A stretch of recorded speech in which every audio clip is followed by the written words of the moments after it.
What's good, folks? Family, friends, loved ones, enemies, frenemies, wizards, witches, muggles, mudbloods, people of Middle Earth to another episode of Disguise Coverage, the only podcast in existence that gives you an equal amount of blueberries in each muffin.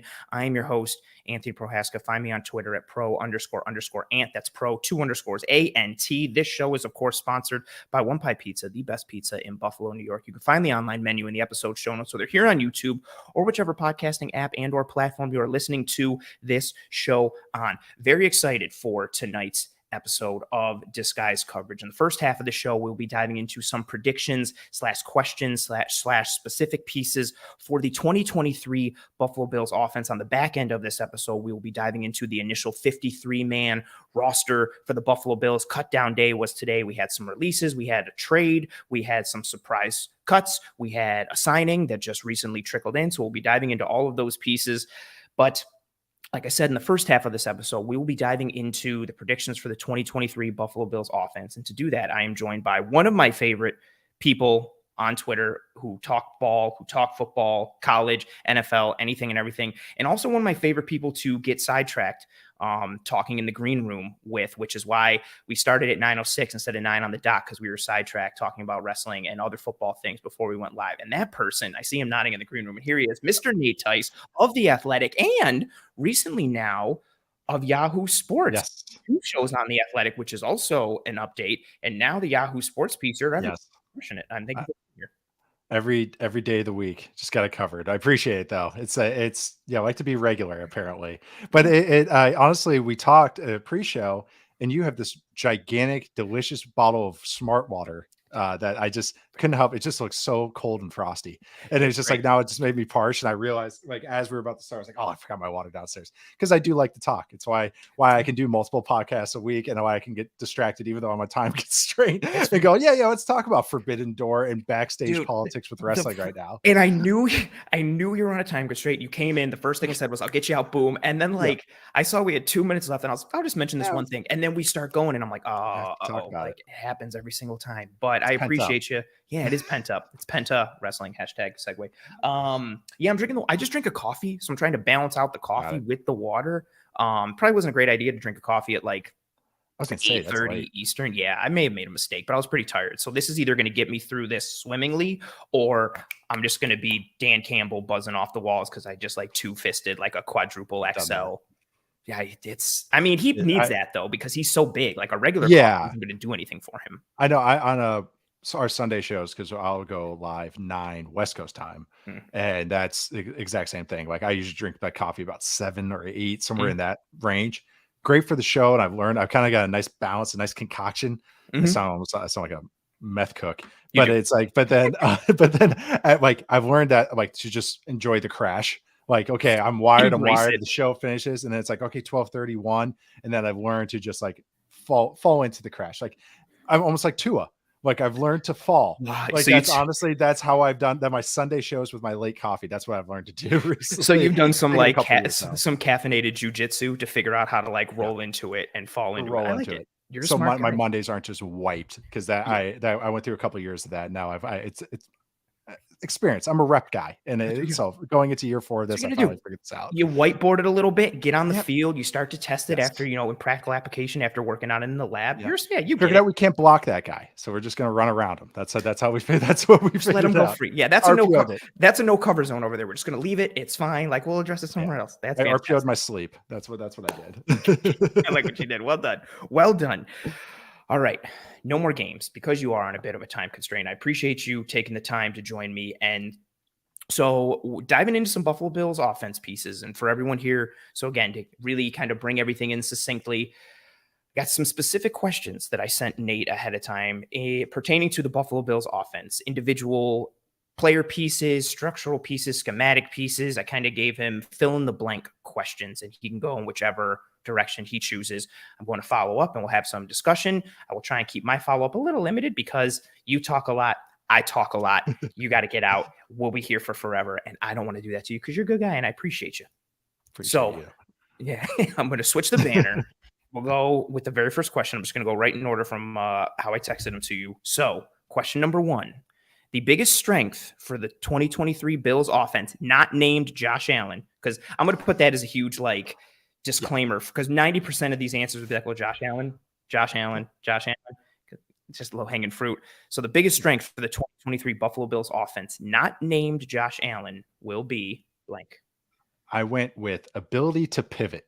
And this is a way to cover a lot of things. That is why I went with this answer. First, of course, the one that gets the most headlines is the Dalton Kincaid edition, their first round pick. And I'll talk about that in a sec, but also just the running back additions, the guard additions that they've made, and the continued emergence of like role players like Quentin Morris and signing like Trent Sherfield. All these guys. And we had a discussion on our NFC North preview pod for the Athletic, where I was talking about how Josh Oliver, of all people, this blocking tight end, is going to help all the stars that the Vikings have. Justin Jefferson's the star, and I'll just say TJ Hawkinson's like a half star. So, but I said stars to make the conversation easier, but how his role can really help that. And I think all these additions with these role players and these other types of guys, this diverse skill set that they've added is just going to give them more answers as the season goes along. Because that's kind of been the Bills kind of thing. They kind of get a little uneven as the season goes along. And sometimes they like go toe to toe with the Chiefs. And sometimes they kind of look how they did against the Bengals and back last two playoff seasons. Not great. Yeah. And that was kind of like a compounding of errors that game. That felt like it was just kind of like everything built to a perfect storm of a culmination of everything that could go wrong, and everywhere you were schematically vulnerable was exposed in that game. They got Lou Anaru mode. That's kind of what he does to you. Big game Lou. Big game Lou. Big game Lou. And so like, but even with we're going with Kincaid, and the worries with Kincaid is as a blocker, but as a receiver, he is already a plus guy, and that is going to be leading to just some gimmies that this offense can get because of Stephon Diggs and Josh Allen and their kind of one-on-one ability that they can just take over on games. So now they're trying to just be able to take advantage of different looks the defense are giving. If they want to go soft boxes, they got kind of a giant Cole Beasley kind of guy that they can run these slot option routes with. And then also, guys like Quentin Morris, who is an inline blocking tight end. So like when you have three tight ends and really four tight ends, including Reggie Gilliam. So, Dawson Knox, Dalton Kincaid, Quentin Morris, Reggie Gilliam. Now you got kind of like this diverse skill set just in the tight end room. So if you go to 12 personnel, it could be a 12 personnel with Dawson Knox and Quentin Morris. So two kind of better blockers. It could be a 13 personnel with Knox, Kincaid, Quentin Morris. And now you can just move Kincaid around the formation. So it's 13 like 12. That's what the Chiefs have done with Travis Kelce. That's why they increased the three tight end looks was, well, Kelsey's getting treated like a receiver anyway, so it's 13 like 12, and we're just going to mess with the defense. So all those things, and we know what the fastball is. Fastball is 11 personnel, spread it out, let Josh go to work. Get yourself the other pitches. And I really do think they've really gone to the work and really have tried to make these small additions. Kincaid feels kind of like a big swing, but it's not like as much. It feels like it's going to get on base at least. But all these the Latavius Murray and the Harris, the Damian Harris signings, just to get these guys that are efficient in the run game, it all makes sense to me. I've been very bullish this offseason on the Bills starting when free agency started, because I was like, oh, kind of see what you're doing. And then like the receiver room, like they've kind of narrowed the role of their guys of Gabe Davis. Trent Sherfield kind of seems like the all-around guy. And now they kind of bumped everyone else down. They got their gadget guy now, and Harris or Hardy now. I always want to say Hardy. I know it's Harris, so hard for me every time. And then my guy, Khalil Shakir, who's kind of been up and down. Like it's every time he's like 2 steps forward, 1 step back. It's like he does a couple good things and he drops the ball. It's like, come on, man. But they do like him. And he's kind of what he is in the NFL is going to be this, where he can cover all three spots, just do everything well. And then it's nice to have in that receiver room. So again, I'm long-winded, but I just love this ability pivot because this is what defenses do in the NFL. Once December and January hits, they're going to take away your fastball. They're going to start they're waiting on that fastball. So you have to start keeping them uneven and take advantage of the stuff that they're giving you. And I think the Bills are equipping themselves to do it. And I really like it. It's so funny so we're in 2023. You've been on the show several times. I think the first time ever was sometime in 2021. That seems right. And one of the first things we ever talked about on the show was having a pivot for the Bills offense. And literally the conversation, the two examples, the one you just gave, like you got to have your fastball, but you need your secondary and tertiary pitches. You need that good changeup or off-speed breaking ball to go with the fastball, yada, yada. And the other thing we talked about and this was your analogy. I've stolen it. I credit you a ton. The whole rock, paper, scissors thing. Yes. When you're playing rock, paper, scissors, you have to be able to throw all three. If you're great at just throwing rock, that's cool. But what happens when you play a team that throws paper? You need to be able to throw scissors. Or even if another team throws rock, you got to be able to throw paper yourself. And I think this is finally the season where they do have a true pivot with their personnel groupings, with their run game, the ability to mix and match and have their identity. Again, that fastball is going to be the fastball, but having more of an identity, and I think defensively they'll have this too, but just speaking for the offense, more to be like, well, who we are this week is who we need to beat you. We don't have to just be like, well, or if I'm a fastball pitcher, so I'm throwing my fastball. It's like, oh, you're not good with low and away breaking balls. I'm pounding you with low and away breaking balls. That's exactly it. And one follow-up question I wanted to get on this for you. Talk about, because you mentioned it a little bit, but I've spoken about it a lot on the show. And I have a feeling I know what your answer is going to be. And I just want you to support what I'm going to say so I sound smarter. Talk about, so the 12 personnel piece, it's a great dictation piece. You can access more of the menu without having to turn the page, all that. Talk about the importance of having success in the run game out of that personnel package in order to really take full advantage of how much of a mismatch you can create with 12 personnel. Yeah. When you're getting treated, like if you go into 12 personnel, it's there's a line in the NBA that you are what you guard. So I might say I'm a center, but if I'm guarding a small forward or power forward, I'm a power forward. And I might say, and in the NFL, it's who guards you. It's what you're treated as. A Mike Gesicki, a Travis Kelce, these kind of receiving only tight ends. Travis Kelce is very exceptional because and is a truly elite type of guy, but it's even a guy like Gesicki, and there's other receiving tight ends throughout the league. They get treated like receivers. So when a team comes out and they say 12, it might say 12. We look at all these advanced stats. We look at everything, says 12 personnel, but the defense goes, no, that's 11. That is 3 wide receivers. So we are going to trot out nickel, 5 DBs. We're going to trot out dime, 6 DBs. So where you get the advantage is if they're in nickel, if they're in dime, and we're in 12, we have a run or certain types of passes that take advantage of that. It could be a play action. It could be quick game. It could be those choice routes we talked about, something to give us the matchup. But otherwise, the defense will just get nickel, get dime, and run man coverage. And it's like, all right, where's your advantage now? We have no speed advantage. We have maybe a size advantage, but now look what the Patriots trot out every week. They got 220-pound DBs all over the place. So, and then the run game, you want to get light boxes. Okay, they're terrified of us. So they're in nickel and they're in dime. We have to punish them in the run game just enough. You don't have to be elite. You just have to do it above average, that they have to respect it, that they're like, man, we're tired of getting 5-6 yards on us. And that's where the combination of those running backs that we talked about, maybe some of the runs they're getting to, this is what you have to take advantage of what the defense is giving you. And you have to punish them and to do something that they might not want to do. So they go, screw it. We have to go base. We have to get 3 linebackers on there. And then you get extreme advantages, especially with this potential personnel that they want to trot out there. So that's why I also refer to Morris as the blocking tight end, because he's a guy, and Knox has gotten better as a blocker as well, but he's a guy that they could really punish you. Like where they're like, and they're trotting out nickel and trotting out dime. And it's like, all right, well, we're just going to pound it down your throat. Doesn't matter what you want to do. So you just play with defenses and you dictate the advantage. And so that's what the potential of it is, but you still have to answer and still have to do it successfully or efficiently. I love that answer. Again, I kind of gamed the system on that one. I knew that's kind of what your answer was going to be. Yeah. I just continued to pound the drum a bit of how important how important the run game will be for the Bills this year, but especially out of 12. And it's a passing league. So I've been met with a lot of, combativeness when it comes like, they don't need to run the ball. They can just lean in. And I was like, in order to really take advantage of the 12. And that's that whole piece, the matchup piece, the personnel piece, what you dictate or how you can, be treated. Oh, cool. Like Kincaid's in there and you're in 12. Awesome. We don't have to treat you like that. We'll leave our nickel corner on him and we're just going to keep playing nickel and we're going to do our regular coverages and we're going to be fine. There you go. That's it. And then, that's, you're not, and that's all it is I think there's a misconception that people are like, well, that means balance. That means we're taking the ball out of Josh's hands. And it's like, no, you're just those 18, 22 times where Josh Allen's not doing something. Well, you're taking a load off of him, which is great throughout the season. And also you're just making it easier on the run game. You're making it easier on the offensive lineman. They're not dropping back over and over and pass setting over and over. So there's also a mental advantage, but it's really, if you get half a first down, that is fantastic, because then it's 2nd and 5 for Josh Allen to throw the ball. And then say they throw the ball and it's incomplete. It's still 3rd and 5. 3rd and 5 is way more manageable than 3rd and 10. And it just statistically, mentally, it's just everything. So there's other underlying advantages that running the ball has that I think people are catching on to, but I really think you're going to see that this year in the NFL with a lot of teams trying to find their version of that.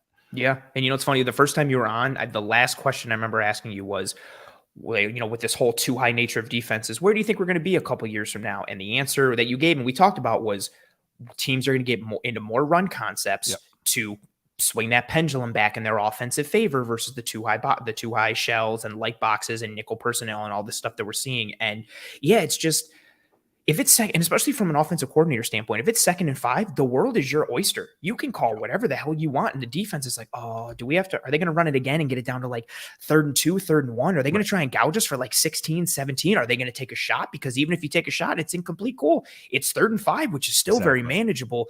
And if you can get that regularly, if you're averaging 5-6 yards a clip on first down or, second, all those pieces, the world really becomes your oyster. So again, I gamed it up. I wanted to hear that answer. I appreciate you. Second question. The biggest challenge for the Buffalo Bills offense in 2023 will be blank. This is the other side of the coin of the diversity of the offense is figuring out which ones are good. And you only have 17 games to do it. That's by time. And that's really what it is. I think last year, and this will be a partial answer of a later question, is that they tried to diversify this game, their passing attack and run attack and formations and personnels last year. Mixed results and probably some frustrating results at times, I think, for fans as well. But I think now that they had an off season, now that they had the personnel to figure out, oh, this is what we tried to do. Mm-hmm. Now we have some horses to do it. But now they have to figure out, okay, we got to make sure what the equation is, what the chemistry of all that is, because sometimes having 20 options is not the best thing. Sometimes you just want rock, paper, scissors. Mm-hmm. You don't want rock plus and lizard. I think as someone just said, rock, paper, lizard, Spock. Yeah. You don't want any of that as well. So that I think is just something. I think that's what having this offseason is going to really help, because I think they were experimenting last year in the last couple of months. And I think now maybe some ideas are going to be more fully formed. That's a good thing to say as well. Because there is something to be said for having not having too many options, but then when that's present, you have to know which buttons to press and when to press them. And if you've got so many, not to mention if you've diversified yourself to the point where, it's almost kind of like the Bruce Lee piece. Instead of practicing 1,000 punches one time, you practice one punch 1,000 times. And so again, maybe you're super diversified, but if you're only a C+ or a B- at all these different things, is it better to be a C+ or a B- at 10 things versus being an A or an A- at 5? Right. The term I actually was going to use, and I forgot to, was you need to find your 6 moves of doom. And that's it. Yeah. So that's what the Bills have to figure out this year. Show's over. There's nowhere to go but down from here. This is fantastic. Yep. I hope the wrestling people in here will appreciate that. That was just that's what you have to find. Well done. Yep. If you're Bret Hart, you need your backbreaker. You need your elbow off the second rope. You need the sharpshooter. You need your Russian leg sweep. You need your moves. Oh, beautiful. Well done. I thought you liked that. I loved it. I really don't even want to continue the show because there's nowhere to go but down. Fantastic. So what's funny is too, got to stop because we got a super chat. Thank you very much for being here, Sophia. Thank you for the donation and the kind support here. She says, smash the like and thanks for the high octane analysis. So appreciate you, Sophia. I haven't really been analyzing anything, so I'm going to assume that's for Nate. So Nate, thank you. You just earned $2 for the show. Appreciate you. And also everybody be like Sophia and smash the like. Likes are the lifeblood for the algorithms of these live streams. So please, please, please, and thank you. If you are enjoying this content, smash the like. Nate, your previous answer ties into this next question a little bit. So talking about how diversified you can be and what you can lean into and figuring out what you do best and when to apply those things. Some of that, if not all of it, falls onto the shoulders of the offensive coordinator. Buffalo Bills offensive coordinator is Ken Dorsey, coming into his second year as a full-time play caller and offensive coordinator. So you don't have to give a specific ranking. You could if you want to for this question. I know you know what the question is, but just you can give your thoughts overall or ranking, whatever. Ken Dorsey will finish the 2023 season as a top blank offensive coordinator in the NFL. So I kind of my chicken out answer. It's not chicken out. My first part of this answer is on our top offenses pod for the Athletic. I had the Bills as second. I predicted that they'd be the second best offense, which they were last year as well. Be careful. Be careful because despite that, a lot of people hate Ken Dorsey and think he's the absolute worst. We'll get to on the next question. And that's what is and that is, I think, is I don't know if I could say second best coordinator in the NFL this year, but I think maybe on the Mount Rushmore of the top 5. Oh, okay. I do think that he's smart enough to kind of like he wants to try stuff. Like Mhm. I think he's a football junkie because of just the different worlds he's been in. Like Mm, he's just had a long kind of one of those just lifers, really, just being around the game. And you can see that he wants to experiment, but he's also, I think, smart enough to kind of figure out, okay, I can't do it too much, mhm. in the middle of a game. But I think he deserves a little bit more credit, which again, I'll get to on the next question. So maybe that might be the second part of my answer here, but I'll go, my final answer would be top 5 because I do have high aspirations for this offense this year. Okay, I like that, and I love the little bit of foreshadowing for the next question. So, this next question, which I'm very excited to see your answer here, the biggest misconception slash false narrative about the Buffalo Bills offense is blank. That this offense or Josh Allen took a step back last year. And Okay. that might be some national narrative with Josh Allen. I think the new shiny toy is Joe Burrow, which I've just been Mm, laughing. I'm just like, it's like, really, guys? Like, I love Joe Burrow. Don't get me yeah, wrong, but no, it's understandable. He's a it's tremendous just quarterback. different forces of nature. Like that's what Josh Allen's the only one where I truly feel he has that in his own, but it's chaotic compared to Mahomes. Yeah, Mahomes is just Professor that Chaos. smooth. Yeah. Yeah, that Professor Chaos that hasn't gone away. And it's his like greatest strength and sometimes his biggest weakness. But it's like you got to embrace it. That's what he is, and that's what makes him great. So, but it's just he is so good, guys. And I think maybe this is more of a national thing, but then the Bills fans, because he is just incredible. And like just like eye test statistically, even after the UCL injury, yeah, there was some off stuff, but like Mm-hmm. overall, he still was a force of nature. Mm-hmm. Playoff games were kind of crazy, but that's a whole Yeah. other thing. But every underlying metric showed that this offense improved last year compared to 2021. Mm-hmm. And I think some of the growing pains that we've already talked about, hinted about, the changes, the pivot points, everything that they tried, that kind of took like a big spotlight for the season. Yeah. And I think a lot of people are going, like, what the hell are you guys doing? Just, go to the fireworks factory. And I think they're trying to build a base. But like last year, even just statistically. And so on DVOA, which is Stat of Football Outsiders, or the artist formerly known as Football I was going to Outsiders. say, which may Yeah, now yeah, be something else based on wherever yeah. Aaron Schatz goes. Yeah. But yeah, so that they were second overall in DVOA and third in weighted DVOA, which means the last tail end of the season, or it's more weighted to more recent games. Mm-hmm. So that it wasn't like they're falling off. That's better than the Bengals, the Lions, the Eagles. They're only behind the Chiefs and 49ers last year. And the 49ers went supernova after the CMC Oh, trade. absolutely. And the Chiefs are the Chiefs. They're the big bad. Yeah, At they're the an end of the outlier. tunnel. And both of Yeah. those DVOA spots, like to credit Brian Dable and what he did with Buffalo, but both of those metrics were higher than what they had been the year And previously with Brian that's Dable. what I was going to say. In 2021, they were 10th overall and 8th in weighted. So which was still great, but Yes, it's still great. just, it's a different level. Like, even if you just look at, we always say rankings with DVOA, there's still like a stat there, the percentage. Mm-hmm. And it's several tiers of difference. Like, there's a difference between 1, 2, and 3 than 8, 9, 10, 12. But Mm-hmm. that's what I think is just kind of getting lost in the wayside sometimes. I think everybody was ready to anoint the Bills last year. And then they're like, oh, you just won double-digit games again and won. Oh, okay, fine. And this is the national perspective, I think. Yeah. But this offense was second in offensive success rate, which means staying ahead of schedule, which I think is huge for Yes. Josh Allen. They were closer to the Chiefs than in first place than the Eagles in third, which I think, and everyone was just hyping up the Eagles offense. It's Yeah. like, okay, the Bills are still like Crushing really it. good guys. I feel like I'm going crazy. They're And only that's what suspect offensive line play through a suspect majority of the offensive year. line play, figuring out the skill position guys, investing maybe a little too much in like McKenzie and hoping he ascends. And, I'm just not saying it's his issue, but that's just kind of like one kind of key point. They never had not to knock anybody, but I mean, you bring in Cole Beasley off the street at the end of the year, and he's seeing significant reps for you down the stretch. He's getting third down plays designed for him in the playoffs. Yes, like that tells you something about what you've got at that position. Exactly. And that's where these other additions where I'm like, okay, that's where they're building answers. It's really that's what these good teams need. The Chiefs went through this exact same thing. They had to go do the exact same, their own version of it. Every offense, every elite offense that maybe hits a stumbling block has to figure this out. The Bengals had to do their version where they became a gun heavy run team. And they became just Mr. Efficient as an entire offense. Yeah. It was really cool instead of just running 9-8-9 all over and over again. Go balls. I know. I'm like, they're not that good, guys. And then the next year, I'm like, yeah, they're actually really good. Sorry, my bad. But even the Dolphins in December, the game at Buffalo was the Dolphins they got kicked in the teeth by the Chargers the week before, where the Chargers just took away all their fastball. Yep. And I actually gave more credit to Mike McDaniel because on the fly, he changed what they were doing. And I thought that was pretty cool. And they did it against the Bills, sadly. Bills won the game, so I'm not too worried about talking about it here. But all these offenses have to go through it. Like this offense, there's only 2 teams last year that had a passing success rate above 50%. The Chiefs and the Bills. It's Mahomes and Allen. And then it's a teardrop. And the fact that he's even close to Mahomes is saying something. Yeah. And there's only 6 teams better since 2019 that had a better success rate. It's 3 Mahomes years. It's a Rodgers MVP year. It's 2020 Deshaun Watson, who was supernova that year. Oh, yeah. 2020 Josh Allen. And then last year, Josh Allen.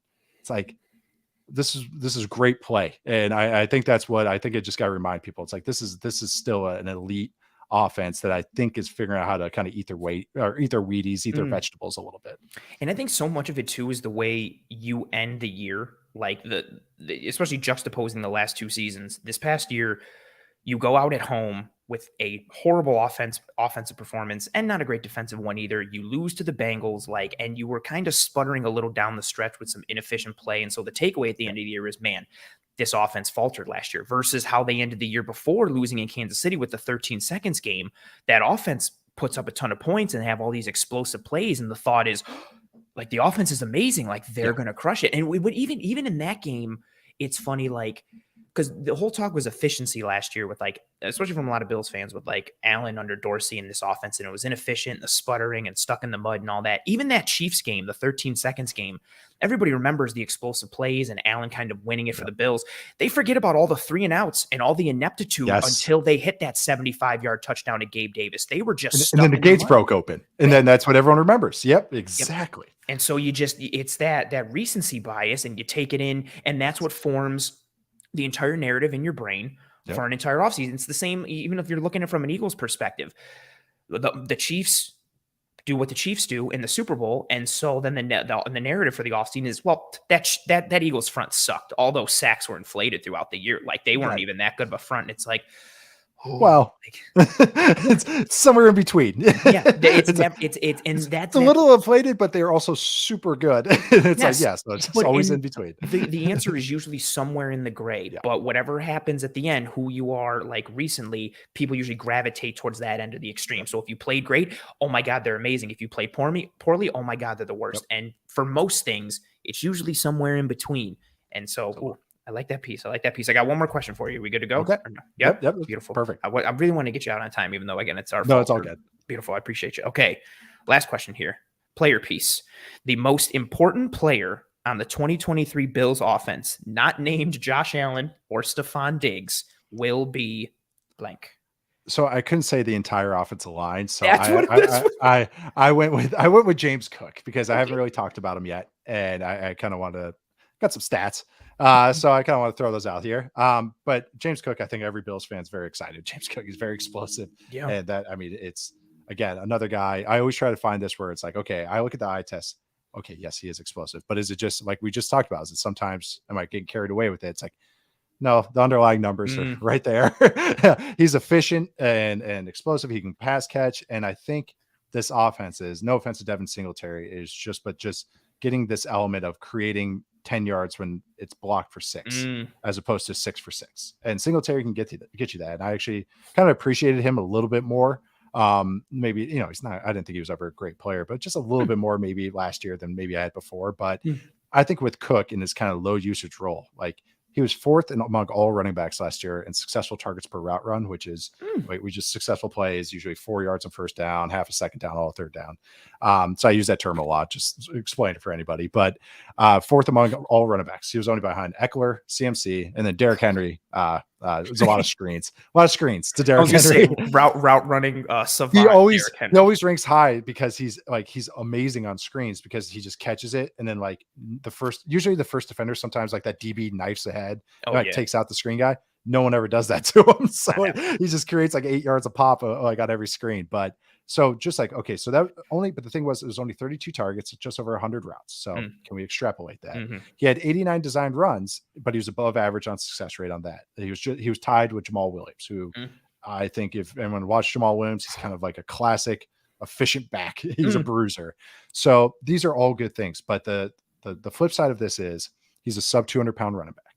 and only 5 running backs since 2002. Yeah, I always go back to 2002, but so only 5 running backs since 2002 have had multiple seasons of 250 plus touches. I know this is his first season of potentially getting that. There's only been 7 that have had 300 plus touches in just a single season.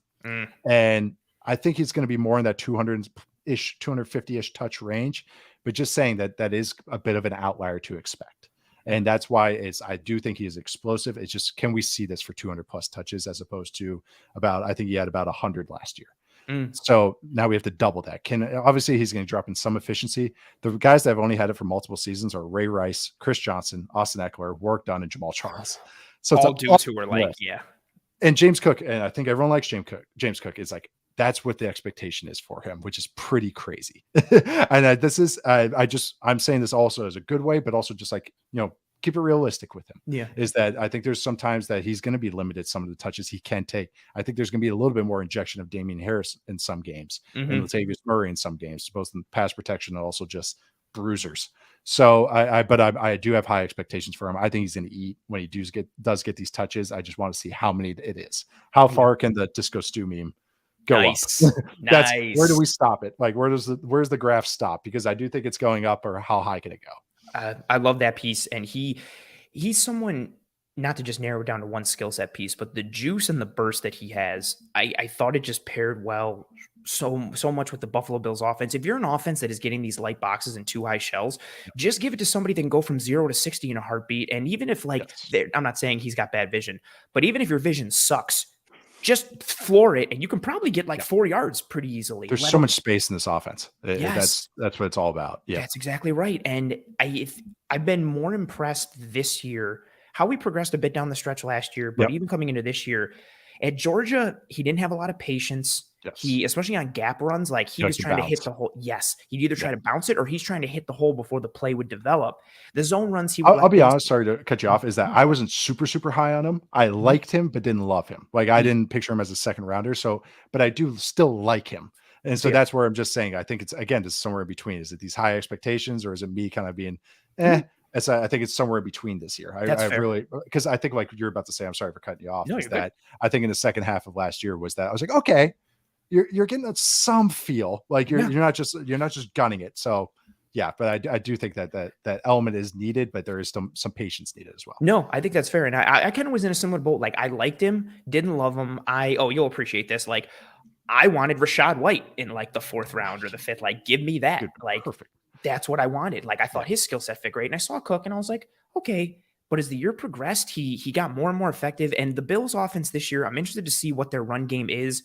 It looks like O'Cyrus Torrence is going to start, which more downhill, more inside zone, more duo. I would think more gap schemes where he's more of the pin and not so much the pull. He's a mauler. He's physical.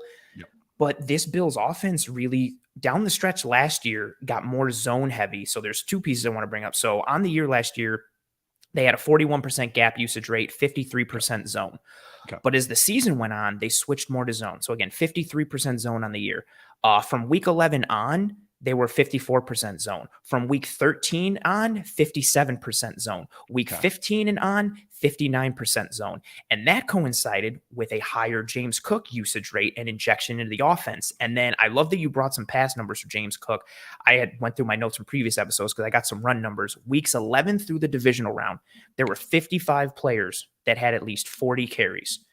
Purely players total, not including quarterbacks. So 55 players, at least 40 carries. James Cook was tied for 7th in EPA per attempt. He was tied for 10th in total EPA. He was 8th in first down percentage. He had the 3rd lowest hit at the line of scrimmage percentage. And then if you take out the quarterbacks and you just want to focus on running backs, there were 49 running backs with at least 40 carries from week 11 on. He was 4th out of those 49 running backs in EPA per attempt, 8th in total EPA, tied for 2nd in yards per attempt, 4th in first down percentage, and 2nd lowest hit at the line of scrimmage percentage. And one of my biggest criticisms for Dorsey down the stretch, they started to find success in the run game. And I was like, sweet, lean into it, especially with Allen wanting to take more vertical shots and maybe some of that being tied to his elbow when he couldn't throw things on a line to the outside. I was like, sweet, let's lean into this run game that you suddenly found. And they didn't as much.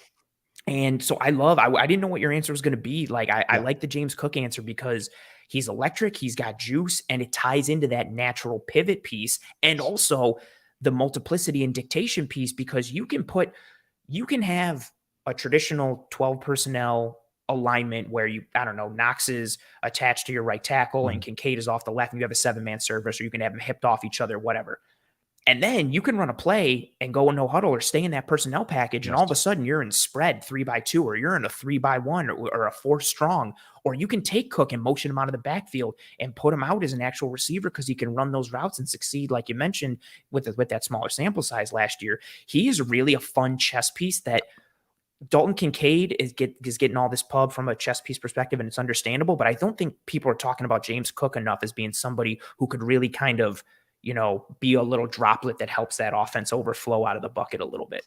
Yeah, and even just like the quarterback run game, that the advantages that Allen creates is, some of it, you got to think of the runs that they kind of use. Okay, the GT counter, the, even just a zone read and those types of plays, where those get a lot of advantage is if the back has juice. So the vision can kind of you're not running outside zone over and over and over, and they will run it a little bit, but they're not going to run that over and over. That's not the true fastball of this offense, but it's getting in the gun, like we talked about, spreading it out. So when you have speed at the back position, the holes don't have to be as you don't have to be as good of a vision guy. You don't have to really feel it. There's less bodies there. You can kind of get away with maybe just making I'm a little slow to that read, or I just went a little too fast, but there's so much space that you can get away with it. And I think, just think of like a GT counter with 2 guys pulling. Usually the element of that is you have a guy in a kind of a jet sweep or a running back in a horizontal, and the quarterback's the vertical element. Now you got a guy that runs a 4-4 in the backfield that could be the horizontal element, as Josh Allen is the vertical element. So just even those little things, it's like, okay, there's a little more advantage that gets created, that not as much nuance with Cook, but sometimes speed kills. And I think that's where it outweighs it. If you get 2 more explosive plays and 2 less efficient plays, you'll take the explosive plays all day, because I'd much rather have the 20-yard gain.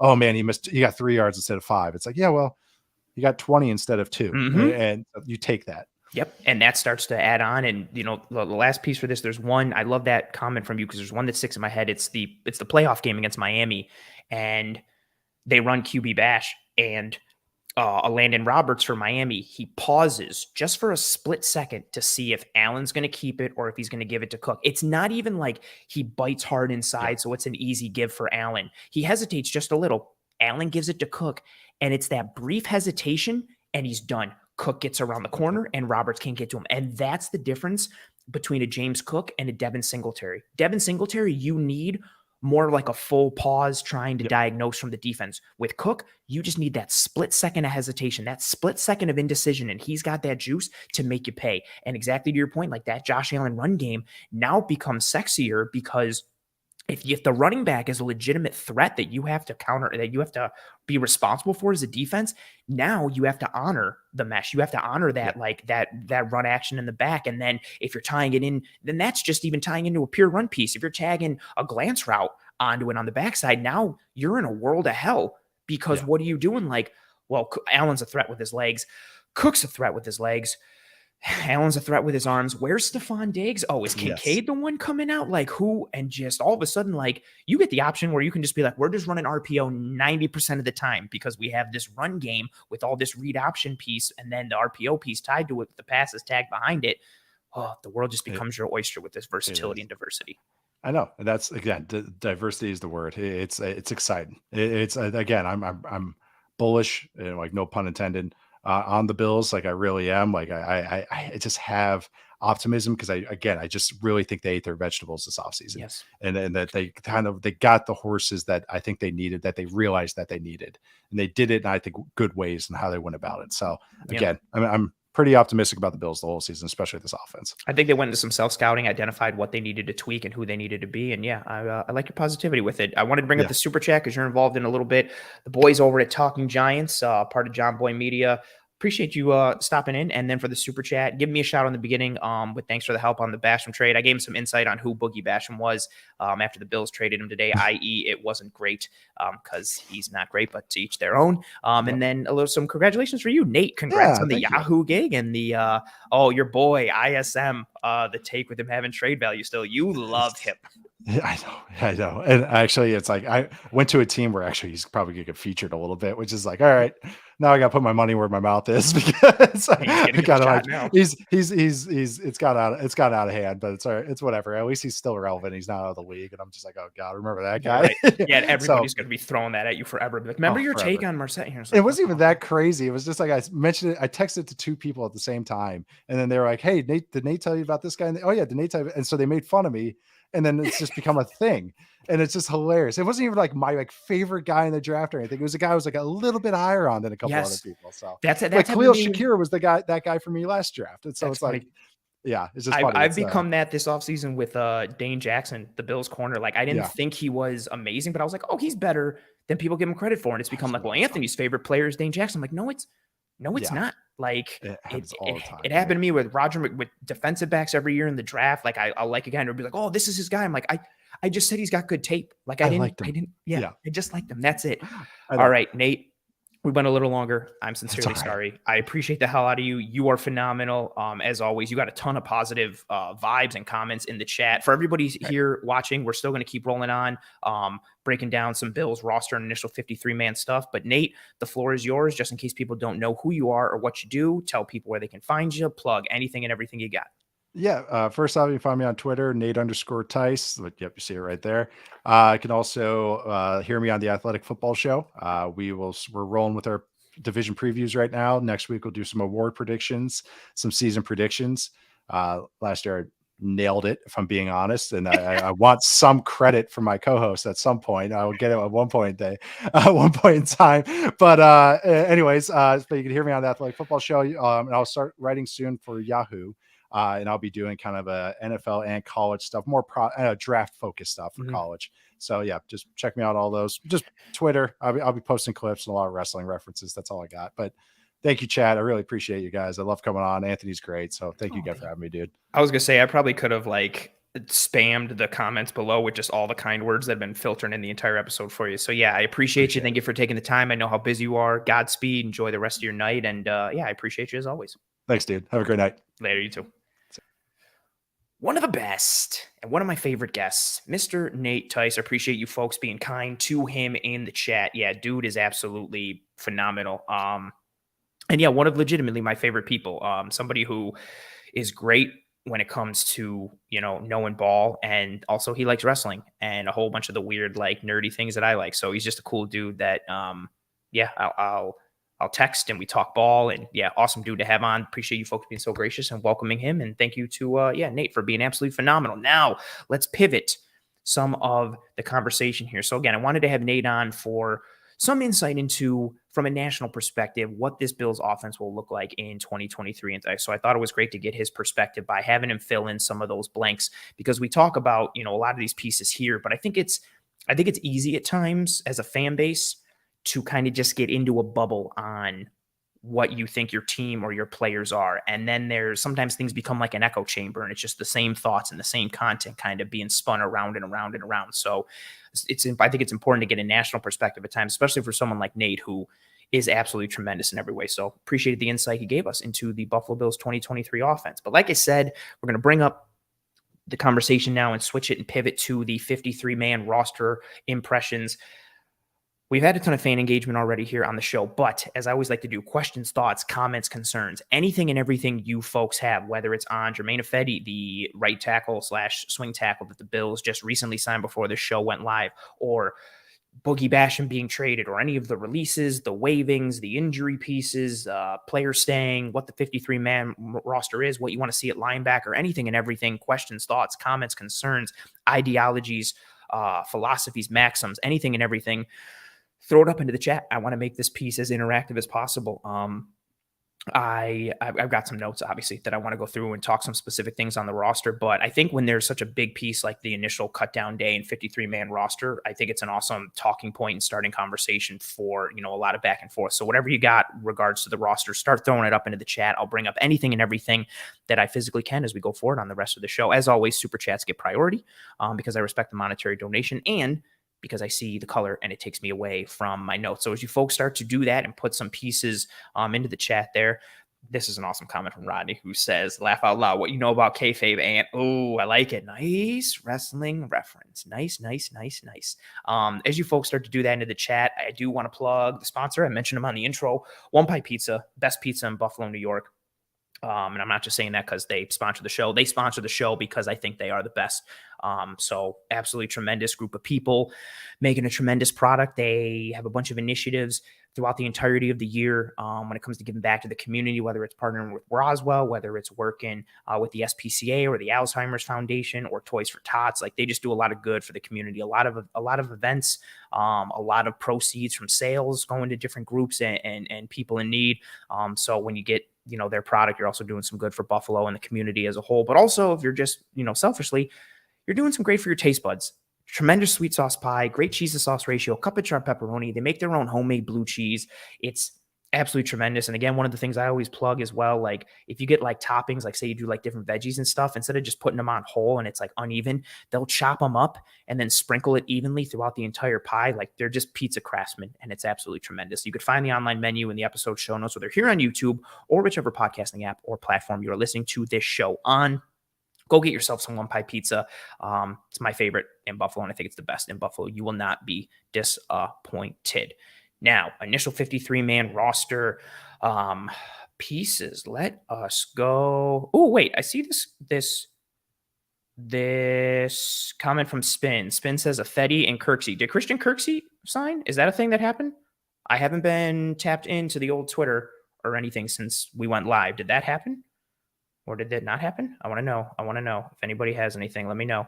I'm going to start with this piece on Ifedi. Luca saying that Ifedi was a great pickup. So here's the piece. I saw that he was cut from Detroit, and I had some random, okay, copy. Spin says no on the Kirksey signing. I would be a fan of the Kirksey signing. I have that in my notes. I'm going to get into that. But so I like the segue of you putting it on Kirksey, and thank you for letting me know, Spin. I appreciate you. We'll start on Ifedi first. Yeah, I started watching some of his tape today. Again, regular listeners, viewers, watchers of the show, you will know that I've been concerned for the right tackle spot and tackle depth as a whole throughout the entirety of this offseason. I thought Spencer Brown was very mercurial, the roller coaster piece, and then everything after him. Even when they had Brandon Shell, I didn't love that move. I didn't have a lot of faith in Quessenberry with where he was at this stage in his career. Some of the young guys that they have, I do like what they have from a homegrown in-house piece already. I like Ryan Vandemark. I like Alec Anderson. Ryan Vandemark, what's very interesting is, and I talked about it in the film room with Eric, Ryan Vandemark, the left tackle, versus Ryan Vandemark, the right tackle, are two completely different players. And I've said this before, and a lot of people say it, like left tackle and right tackle are two completely, I don't want to say completely different positions, but you're playing them differently. Tristan Wirfs, the right tackle, now left tackle for the Buccaneers, who's probably the best right tackle in football and has been for several years. He moved to left tackle this offseason, and he talked about how stressful it was and the switch and like how it weighed on his mind. And a lot of it stems from just physically how you're playing, like your alignment change, your footwork changes, your plant foot and your post foot now change. Like, and again, this may sound like too simple or maybe even dumb to some people, but even just the idea of like, if you're the right tackle and you're coming out of your set, your outside hand, that punch is your right. Now all of a sudden your outside hand, if you're a left tackle, your punch is your left. So maybe you're used to throwing that right hand a lot, but now if you're throwing it from a left tackle perspective, your leverage is completely different. Where you're hitting an edge player when you throw your right hand, if it's your outside or your inside hand or arm, based on if you're right tackle or left tackle, it just changes leverage. It changes positioning for the defender and for yourself. And that translates to your other hand, your left arm, your footwork, let alone assignments and all these pieces. So it's not necessarily an easy thing. But Ryan Vandemark, the left tackle, I was a fan of this offseason. Ryan Vandemark, the right tackle, it was brutal. Like, if we were just grading them in a silo, like I would not have kept Ryan Vandemark, the right tackle. I'm glad he made the roster. He was somebody who I thought had a good shot to make the team, especially with his age and his size and athleticism and stature, and given what, Shell retiring and Quessenberry being a little longer in the tooth. This is a great piece from Ralph saying it's like writing left-handed when you're right dominant. Oh, Dennis saying it's like asking a NASCAR driver to turn right. I like that. I like that one a lot. So Vandermark, I like as the left tackle backup. Obviously, still going to have some questions about him, but him as a right tackle, I was not confident in. Then we have Alec Anderson, who I've been a fan of in the preseason as a center and a guard. The physicality, the violence, what he could do on the interior, I really liked it. Against getting second team reps, third team reps, like I thought he shined from a depth perspective. They tried him out as right tackle in this game against the Bears. Several good reps against the run, and then we had that one really bad pass rep where he got beat right around the arc and it led to the sack. I think the strip on Kyle Allen, I believe it was a turnover. I just remember Anderson got beat really bad. It's nice to see him getting work at multiple positions. You want to have someone with that functional depth. I don't know how sustainable he is long-term as a right tackle. So bringing in Germain Ifedi from the Detroit Lions, again, this is somebody who he was kind of a journey career. He was a former first-round pick of the Seattle Seahawks. He spent time with Seattle, spent time with Chicago, Atlanta for a year, and was with Detroit.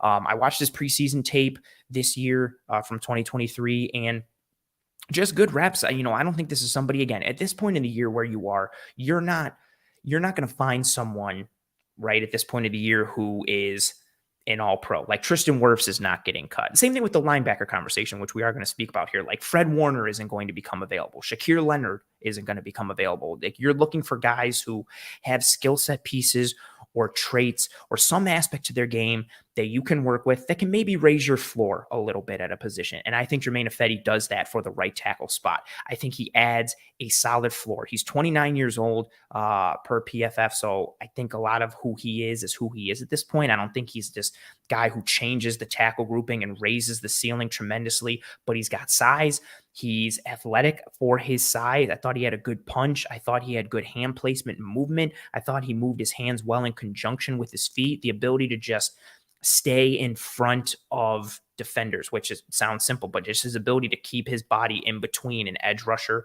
and a quarterback. He was physical against the run, got a lot of experience. I think he's somebody who adds to, again, the floor of the position. I don't know how long of a deal it is. I'm assuming it's something short, like a 1-year type of deal, not a lot of term. I just think it's a low risk type move. Again, if I am wrong on the deal, feel free to show it in there. I saw the news literally right before I went live on the show. But that piece, I think he adds stability to the tackle group. He also has the ability to play some left tackle. He played some left tackle this preseason. So there is that piece too, right? Where he gives you legitimate right tackle depth, but also gives you some functionality at left. I think it's a no downside move, and it gives you some insurance in case Spencer Brown is too mercurial, or, Spencer Brown he's gotten nicked up and banged up a bit here and there. Now I think you feel more confident at that right tackle position. I 1000% do. This isn't me saying Ifedi should be the starter. Again, I'm going to dive back in to the tape and really kind of further solidify my evaluation on him. But I think it is a great pickup. Raise the floor of the tackle group, add some more stability, add to your functional and competent depth at the tackle grouping as a whole, but especially at right tackle, where I think Spencer Brown for me is already a tackle, or if Spencer Brown is already a question mark at right tackle in pass protection.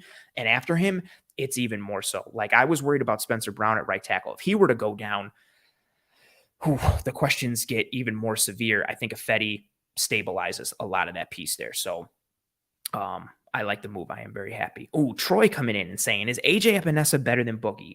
For me, yes. So Boogie Basham was traded to the Giants today. I know a lot of people were unhappy with the return, and a lot of it is tied to, a second round pick.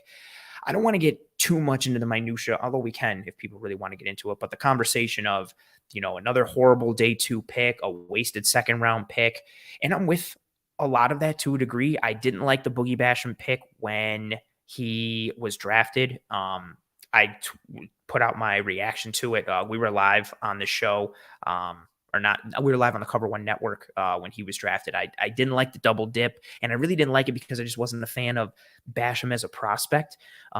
Given his size and frame and pass, I had questions about his pass rush moves and plan, his ability to transition, and kind of what I always thought his ceiling at best was Shaq Lawson, which isn't bad because Shaq Lawson is serviceable. But I just didn't think the Bills needed that, and I didn't really want that. And if we're answering this question of, is AJ Epinesa better than Boogie? For me, 100%. I think Epinesa, right, another guy who was a second-round pick, I know for a lot of people, myself included, he hasn't reached the level that you would have liked him to have reached by now in his career, right? He's a second round pick. You would have hoped that he was edge 2 or a solid edge 3 for your team. I think he's a low end edge 3, but a higher end edge 4. I think he works fantastically in this defense if he's the low man on the totem pole with Von Miller and Groot and Leonard Floyd, and then it's AJ Epinesa. Like, I'm happy with AJ Epinesa. As the year went on last year, I thought he really started to show improvement with his hand technique. His technicality, I think, is where he started to hang his hat on. His ability to, you'd see him throw a ghost rusher. You'd see him show some bend and some dip. You saw him use that forklift move where he was lifting outside arms and using it to pull himself through around the arc. I thought he progressed as a pass rusher from a plan and a technical standpoint. His run defense and his tackling was a little questionable in the beginning of the year. I thought he improved that as the year went on. Again, not to the level of Greg Rousseau, but I thought he got better there as well. 100 times out of 100 times, I would keep AJ Epinesa over Boogie Basham. I don't know what Epinesa's future looks like, but Epinesa, I think, just showed more progress, showed more improvement. Granted, maybe you want to look at the other side of it and say, well, he had an extra year, so, maybe you thought Boogie would hit that same level of development and progression if he had another year, so on and so forth. Right now, for this team, AJ Epinesa is the better player, makes more sense for this team right now in 2023. So I have no qualms with AJ Epinesa being kept. I know the Bills, according to reports, received some trade calls for AJ Epinesa as well.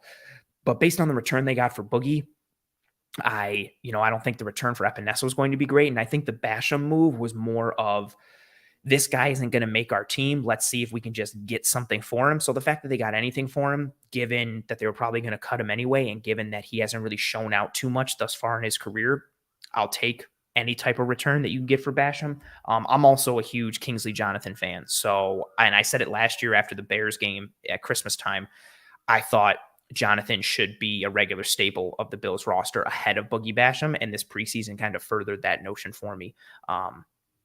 So very fair. Oh, Spin coming in saying, Kirksey visited a Fetty rumored to sign. Interesting. Oof. Rodney with a question here. If Milano goes down, what the heck are we doing at linebacker? Praying it not going to be good. That's part of the reason why I would love a veteran to come in. I would love Christian Kirksey to come in. Again, I shouldn't say love. I think you just need more functional quality depth. I think Terrell Dodson at this point is not starting caliber, even in spot duty or backup duty. Klein got released today. Like, I would have started Klein over Dodson personally. I think Terrell Bernard should be the starter opposite of Matt Milano, but it's just tons of questions. Like, if Milano goes down, you're looking at Dodson and Bernard, Spector and Dodson, Spector and Bernard. Like, I don't know what the combinations are. That's why I think it's good. I would love to bring in somebody like a Kirksey. I know Deion Jones got released. I reached out to one of my Panthers contacts who wasn't really thrilled what Jones did this offseason in Panthers camp. Obviously he didn't impress too much. The Panthers need some help at linebacker, and Deion Jones got released. So we'll see what happens there. I know some people like Jabril Cox, linebacker from LSU, who's been with the Cowboys the past several years. He got cut. He doesn't have a lot of starting experience. I think Kirksey is honestly like the best answer. I would like to bring Kirksey in and have it either be him or Bernard that starts at middle linebacker, opposite of Matt Milano. But then obviously it helps stabilize the group a little bit if something should happen to Matt Milano. No jinx. But Roddy, to answer your question, if Milano goes down, what the heck are we doing at linebacker? You're praying it's going to be rough. Like, it's just going to be real rough. Like, if Milano goes down, that second level is going to be rough. Sophia says, I thought Dorian was backing up Milano. Yeah, that's probably where you'll lead. I just don't know where Dorian Williams sits right now in terms of the hierarchy and the depth chart at linebacker. Plus, he got hurt a little bit. So we'll see what happens with him. I like Dorian Williams as a, that will linebacker, that guy who can shoot gaps and you can just take full advantage of his athleticism. But, granted, there's going to be less of a mental workload on him if he's in the Milano role instead of the Mike role. But my biggest thing with Dorian is I personally, I really would just like him to sit and simmer this rookie season. I think he does have to learn a lot of pieces from a coverage standpoint and adjust his game to the NFL, given the simplistic defense he came from at Tulane.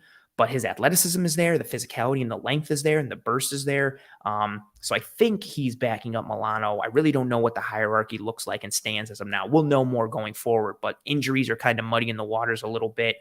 Even right now, like if If Dodson were to start opposite Milano, my thought would be Bernard would be the backup for both Milano and Dodson. So there's some muddiness and some wonkiness to go through those pieces.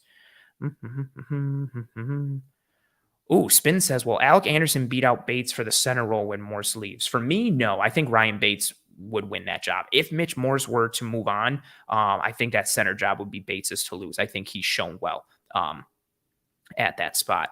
JG says, do you think Anderson making the 53 indicates a multi-week injury for McGovern? I hope not.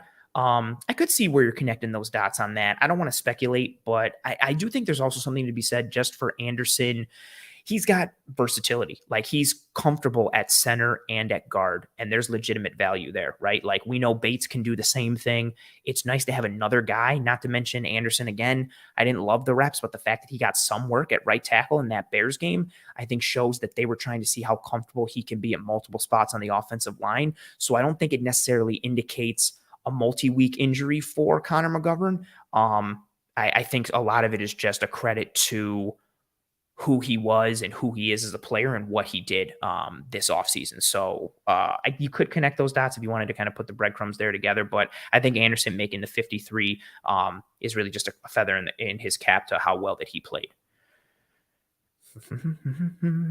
Oh, John coming through and saying, yep, Affetti working back from the knee injury two years ago. That is true. Did have that injury. RC3, that's awesome. Throwing out, yeah, we got some more people than this initial comment here saying, watch in, saying, hit that thumbs up. Yes, I mentioned earlier with Nate, if you folks are enjoying this content, I know it's corny to ask for it, and I feel like a shill, shilling out for it, but likes are the lifeblood for these streams, for videos on YouTube and for the channel as a whole. So if you are enjoying this content, please, please, please, and thank you.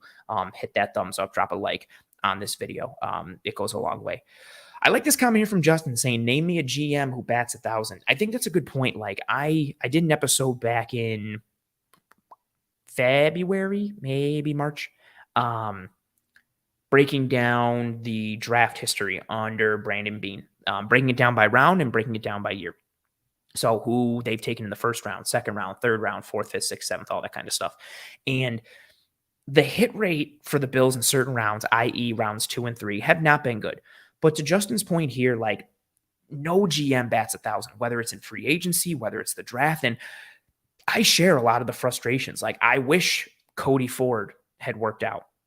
Or I wish the Bills took any one of those wide receivers that came after Cody Ford, like DK Metcalf and Debo and Terry McLaurin, like all these guys, right? All these pieces. I wish, Devin Singletary stayed longer, or Zach Moss, or all these pieces. Like, I wish that the second and third round picks were better, but I think there is something to be said for the success you see in other places. And I know a lot of the conversation now is centered around the Kyer Elam piece, especially, the Bills trade Boogie Basham. So it's another like, oh, second round pick, terrible, yada, yada. And the conversation about Elam not being CB2.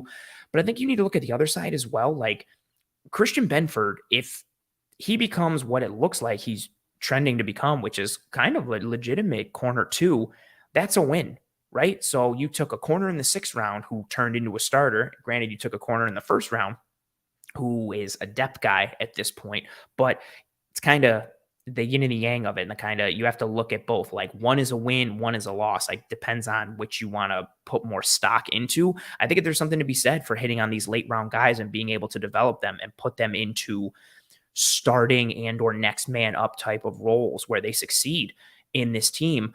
But it is fair on the other side to juxtapose that with the misses that they've had, especially from a high-end talent perspective. Like, I think the Bills have done a very good job under Brandon Beane with developing their depth.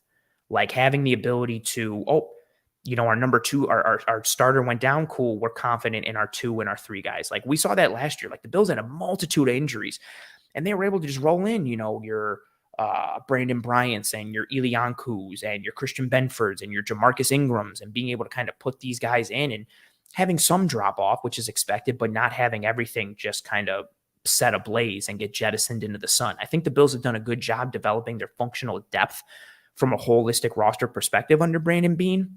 I think the bigger concern has been missing out on the higher end talent opportunities, which in theory you usually are able to grasp or get in rounds 2, in rounds 3.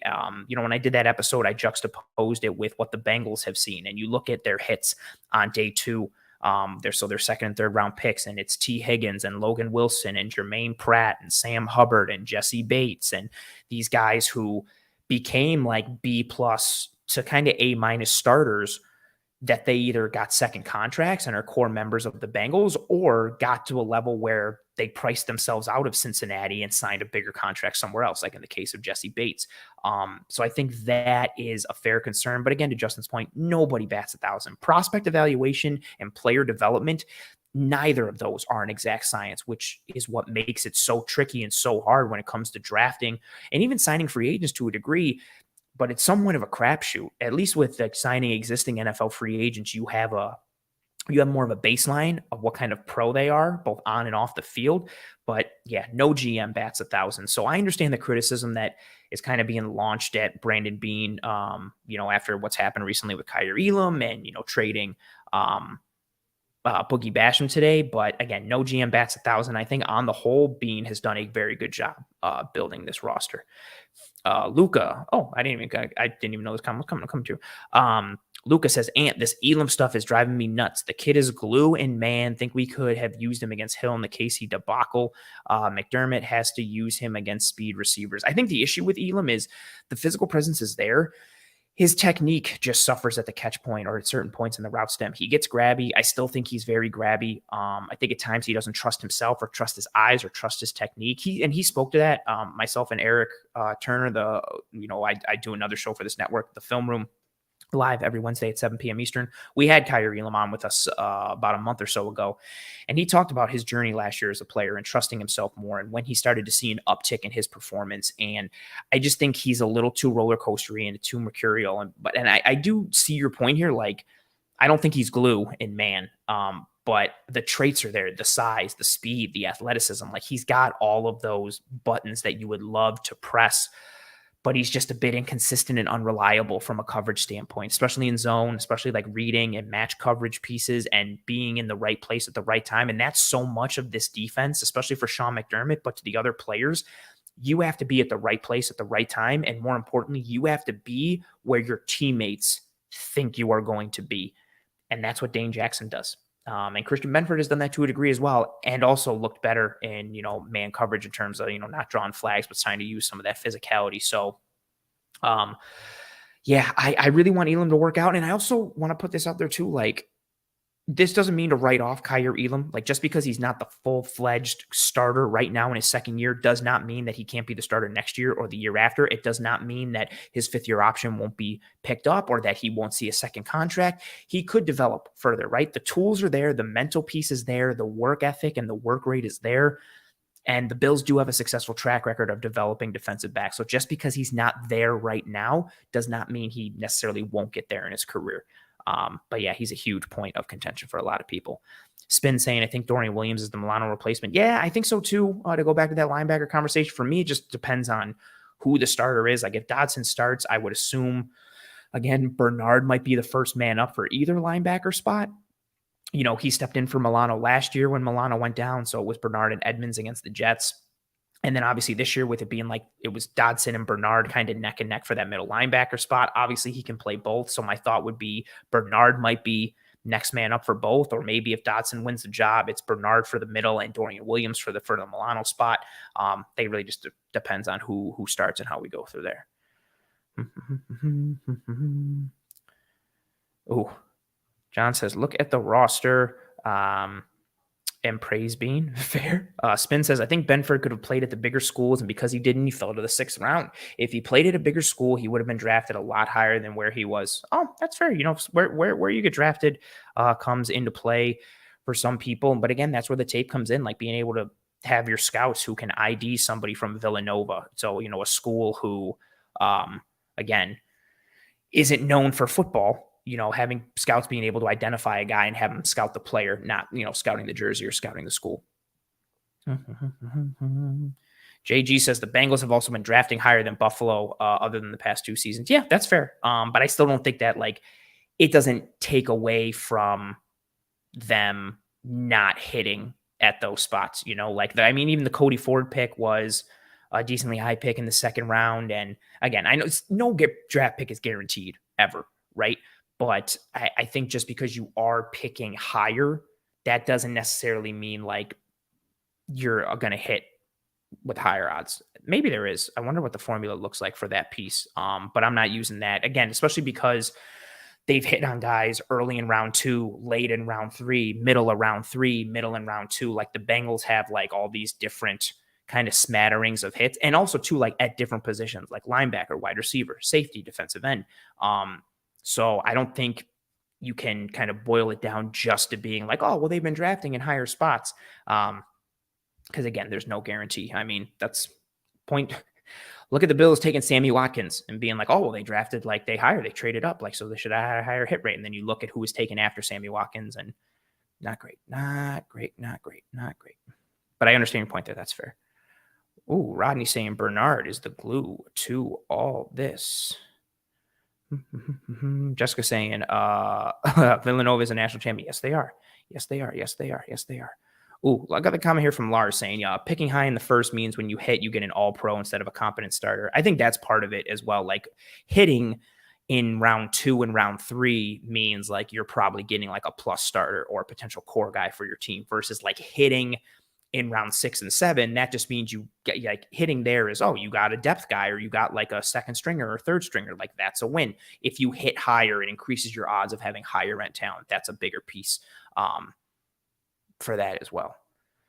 Also, I know more comments are coming in into the chat. So I want to go to some of the roster notes and pieces that I have. Again, that offensive line piece, I like the Ifedi signing mainly just because I had questions with like stemming from that right tackle discussion, but really the depth at tackle overall. I think Ifedi kind of solidifies your depth there a little bit, especially at right tackle, but having the ability to function at left tackle as well. I think that adds something to this team. And I like what they did from a roster impression perspective right now. Like I like going into this year. Again, I never thought the Bills were going to come into this season and have this star-studded top 10 offensive line, but having a starting group of Deion Dawkins and Connor McGovern, Mitch Morse, Osiris Torrance, I think who's going to start at right guard, and Spencer Brown, and then having your backups of Ryan Bates, David Edwards, Alec Anderson, Ryan Vandermark, and Jermaine Ifedi. I think that's a competent group. Like I think that's a high enough floor group that you're sitting there, you're confident, you're capable.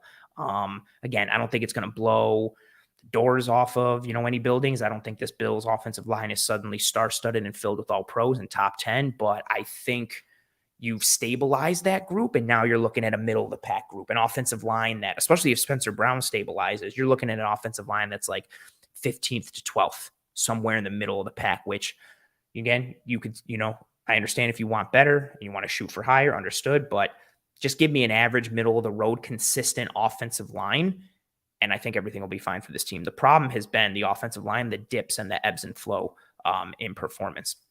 I also want to highlight the defensive line grouping. Again, I mentioned Kingsley Jonathan earlier, somebody who I was just very impressed with his performance last preseason,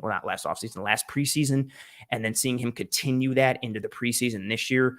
Super, super happy for him, like just on his journey and being able to lock down a roster spot. I love that. So now you're looking at your edge grouping, and we'll continue this conversation into the defensive tackles as well, but you're looking at your edge grouping of Greg Rousseau, Leonard Floyd, AJ Epinesa, Shaq Lawson, and Kingsley Jonathan. Into the defensive tackles, Ed Oliver, Daquan Jones, Tim Settle, Jordan Phillips, and Poona Ford. What I like with, and this is also what I thought the roster would be from a defensive line perspective. I didn't know if Jonathan would make it, mainly because you're sitting there and, him making it now means, you're keeping 5 edges. So they have 5 edges and they've got 5 defensive tackles. So you're looking at 10. And even for a team that rotates heavily like the Bills on the defensive line, granted, everybody rotates now, I thought 10 would be a lot. But Jonathan makes it. I think, again, with the grouping you've got on the interior defensive line and on the edges, you now have a defensive line grouping from edge to edge. And in the interior, I like the versatility. I like the different buttons and skill sets you can lean into and you can press. You've got physicality. You've got run stopping ability and an edge setting presence. You've got penetration. You've got guys who can play a 1 gapping style and then other guys who can play a gap and a half or 2 gapping style. You've got Poona Ford who can line up as a 1 tech. and as a 3 tech, and even as a 4I or a 5 sometimes, even though it's not completely recommended.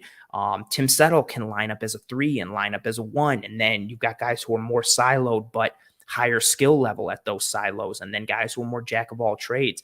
This defensive line, like Rodney says here, heck, even some of our ends play inside at times. Yeah, you've got edge groupings where you can kick Greg Rousseau inside. You can put Leonard Floyd inside if you want to get him matched up on a guard and take advantage of the athleticism and the speed inside on a known passing down. Like, you've got all these buttons and levers that you can press, and that's early on, and not even including what Von Miller can be going forward. I want to bring this comment from Luca because it ties into what I'm about to say next. So Luca says, we're always talking about this D-line, but I see very few sacks. The Bills have spent so much effort and so many resources, both in the draft and free agency, the past several years, every year trying to address the defensive line. You've got Basham, you've got Epinesa, you've got Rousseau, you have, Mario Addison and Daquan Jones and Quentin Jefferson and Jordan Phillips and Shaq Lawson and all these pieces. You re-up with Ed Oliver. Like, they've spent a lot of time and effort on the defensive line grouping. I haven't felt this confident as I feel in the Bills defensive line grouping going into this year. I haven't felt that across the board in previous years, especially if we start from the edge grouping. I think Greg Rousseau is primed for a breakout year. He's already one of the best run defending edges in the NFL when it comes to setting the edge, when it comes to penetration, owning his gap, being able to play gap and a half and 2 gap at times because of his length and his physicality and his football intelligence. So I think you've got that piece in Greg Rousseau, but I think he's going to see an uptick in his pass rushing game. If Greg Rousseau stays healthy this year, I think he hits double-digit sacks, which is phenomenal. Opposite of him, again, this isn't even including Von Miller. Opposite of him, you've now got Leonard Floyd. You have a legitimate, proven pass rusher off the edge and somebody who plays the run better than he gets credit for in Leonard Floyd. You've now got another proven piece on that edge grouping. So when Von Miller comes back, you've got Von, you've got Groot, and you've got Leonard Floyd. That's a solid 3-man edge grouping. And then I think AJ Epinesa is a really fun 4, and I think Kingsley Jonathan is a really fun 5. We'll see what happens with Shaq Lawson. We'll see who the odd man out is when Von Miller comes back. My thoughts are it would be Shaq.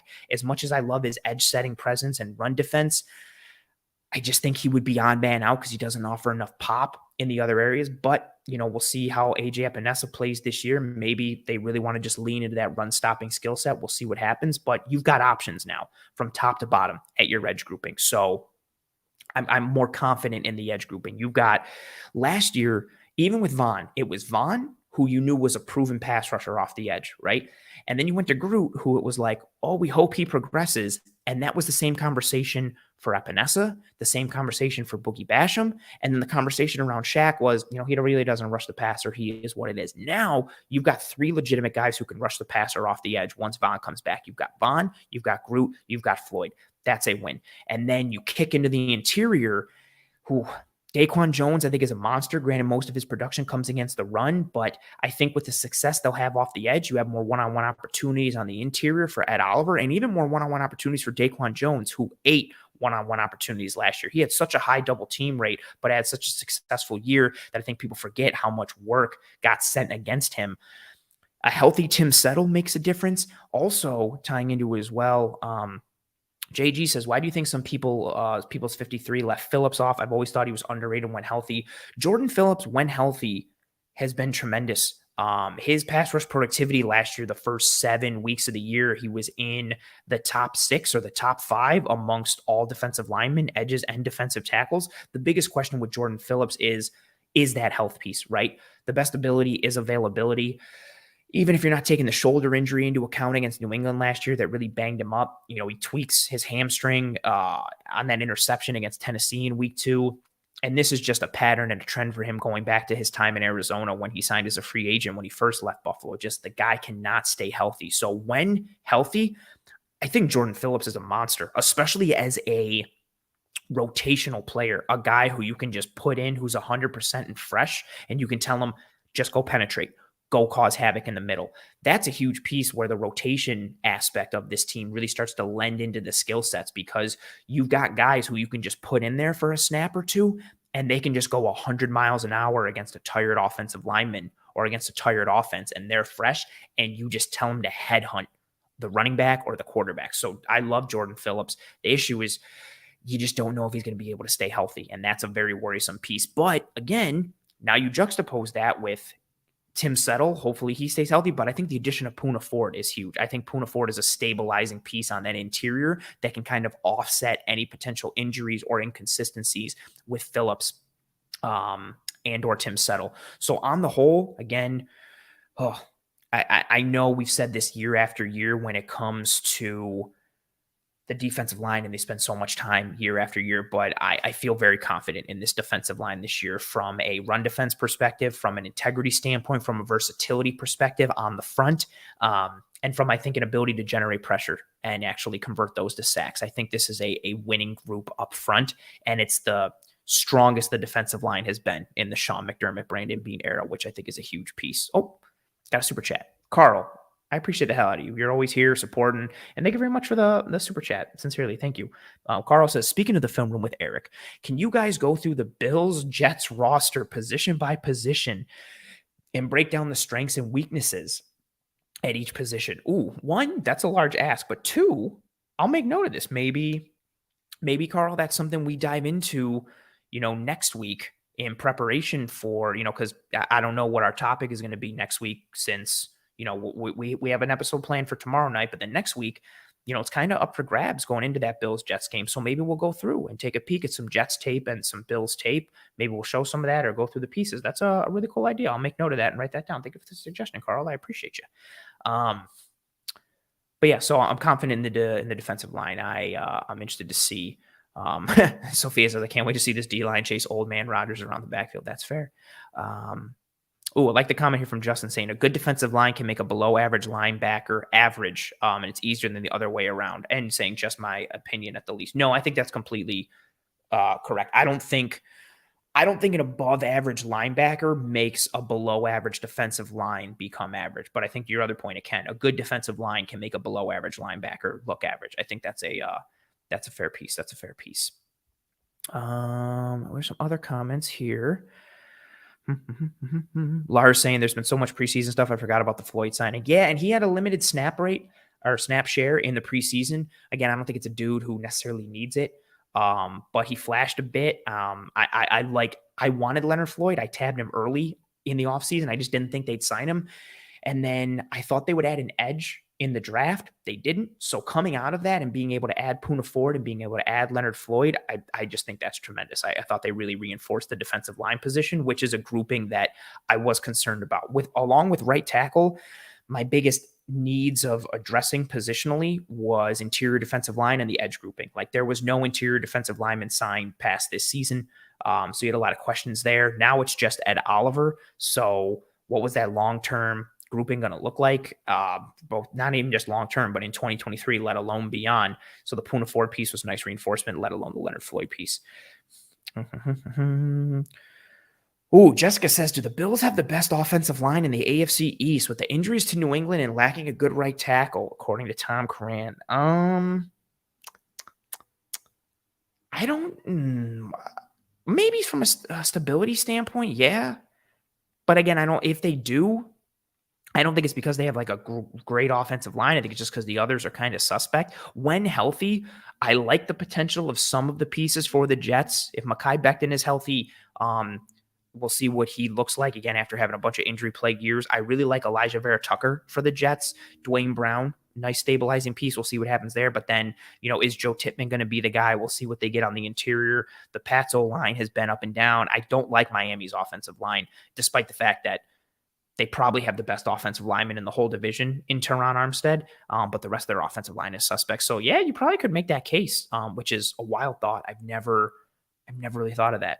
I like this comment from Mexico Marty, who says, regardless of sacks, I'd love to see a defensive line that creates consistent havoc and chaos against above average QBs.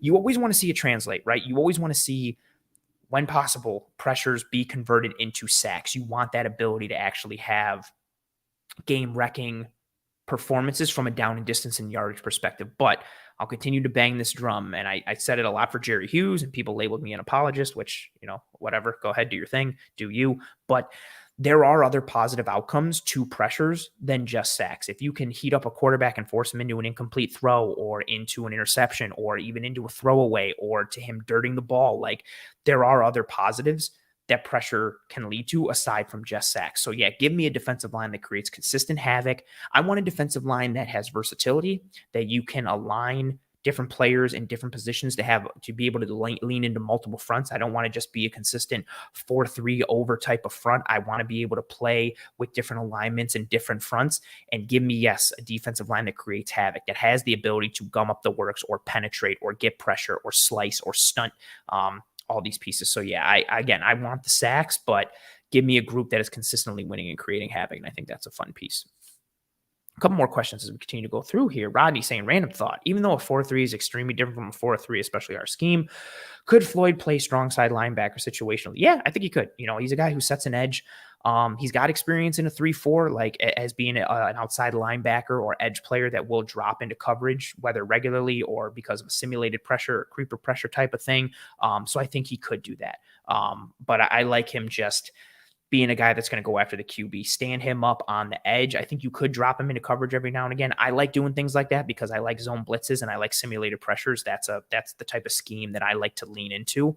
But I think there's something to be said for just allowing him to stay on the edge and being like, yo, see ball, get ball. See that QB, headhunt him. Go get that ball. Go get the QB. Go make a play. But yeah, I think you could see him at that strong side linebacker piece situationally.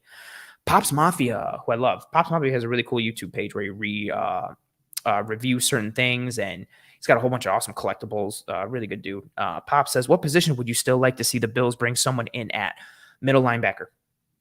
Give me Christian Kirksey. Studied his tape last night. Not as high on Deion Jones. Only watched one game of him so far, but again, reaching out to one of my Panthers contacts, the reviews were not positive for Deion Jones in Panthers camp this offseason. But I wouldn't mind kicking the tires on him, even though I don't feel great about it. Linebacker would be the one. Like I'm still not confident in this linebacker grouping. Like I want Terrell Bernard to start opposite of Matt Milano. But even then, there's still some questions. And then after Bernard and after Milano, there's further questions. I do like what Dorian Williams has shown, but I do like, what's his timeline? Is he ready? Is he not? I do not have any faith in Terrell Dodson. So we'll see what happens. So linebacker would be the position I'd like to see the Bills bring someone in at, whether it's somebody to compete for a legitimate starting job at middle linebacker or just competent depth at either or both spots. So give me that. Like I would like that. Mexico Marty says, is AJ Klein a parking lot guy or a future endeavored guy? I'd like him to be. I think he adds a lot to the linebacker room from a mental perspective and a leadership perspective. I also think he's got some juice in the tank, and this could just because I'm a little down on Terrell Dodson, but I would start AJ Klein over Terrell Dodson. And I'm thinking maybe they released him and played that game because they think he could be a parking lot guy and they could bring him back on. I mean, again, it happened last year. I think he got cut from the Bills or dropped, or they didn't end up bringing him back initially. He went to Baltimore for a little bit. They cut him or released him. Maybe even had another team that he bumped around with last year. And then the Bills brought him in the week of the Lions game, I think the Thanksgiving game, and he played a bunch of reps. So I would love to have AJ Klein just on the practice squad or on this team in general. I think his leadership ability and his knowledge is really helpful to that linebacker room, especially now that they're a grouping that doesn't really have a voice because Edmonds was kind of that guy. Maybe someone else fills that void and that power vacuum. But I like what Klein adds to the room. And again, it may just be me. I don't love the idea of him starting and seeing significant reps, but I'd play him ahead of Tyrell Dodson. I see Justin echoes that as well. It'd be AJ. I'd be on AJ on the practice squad. So when Dodson falls on his face, we have a vet to call up. Zach saying, yeah, I'm definitely confident about our D-line. A huge year for Groot, and people are sleeping on Floyd too. One of only 4 players with 9+ sacks the last 4 years. Yes, that was the stat I was trying to go through and find in my notes, and I couldn't remember if it was 4 years or 3. Yeah, he's had a very productive year. Bills are electric saying, what are the Bills doing at wide receiver 6? Do they have their eyes on someone that's a free agent, or do they bring back someone like Keyshawn Johnson or Andy Isabella? I think what's nice about this, and also, shout out to Bills Are Electric. You're always super engaging with me on Twitter, and I appreciate you. I think what's nice about this conversation is that they have options. Like, I liked what Keyshawn Johnson did. I'd be okay with him coming back. I'd be okay with Andy Isabella coming back. I think the hype was a little too premature on Andy Isabella, but I also think people downplaying him are doing a bit too much. I think Andy Isabella would be a fine piece to add as your wide receiver 6 on this grouping. And it's interesting seeing how everything went down. Again, Justin Shorter made the team, but then he got placed on IR. So he's out for at least 4 weeks. So again, we start to get into this point when you're placing guys on IR, we're starting to get into the gamesmanship of the roster. I do think the idea of being able to bring back somebody like Andy Isabella, who isn't really coveted across the league, I would be fine with either or. I would bring back Isabella. I would bring back Keyshawn Johnson. Again, I thought Johnson flashed. I thought Isabella flashed. I think from a skill set perspective, there's some redundancy with both guys. I would be fine with either or. I think they do bring someone back like Keyshawn Johnson or Andy Isabella. I don't think they necessarily bring someone from the outside unless there's some free agent or some cap cut or somebody who got dropped today that I didn't notice.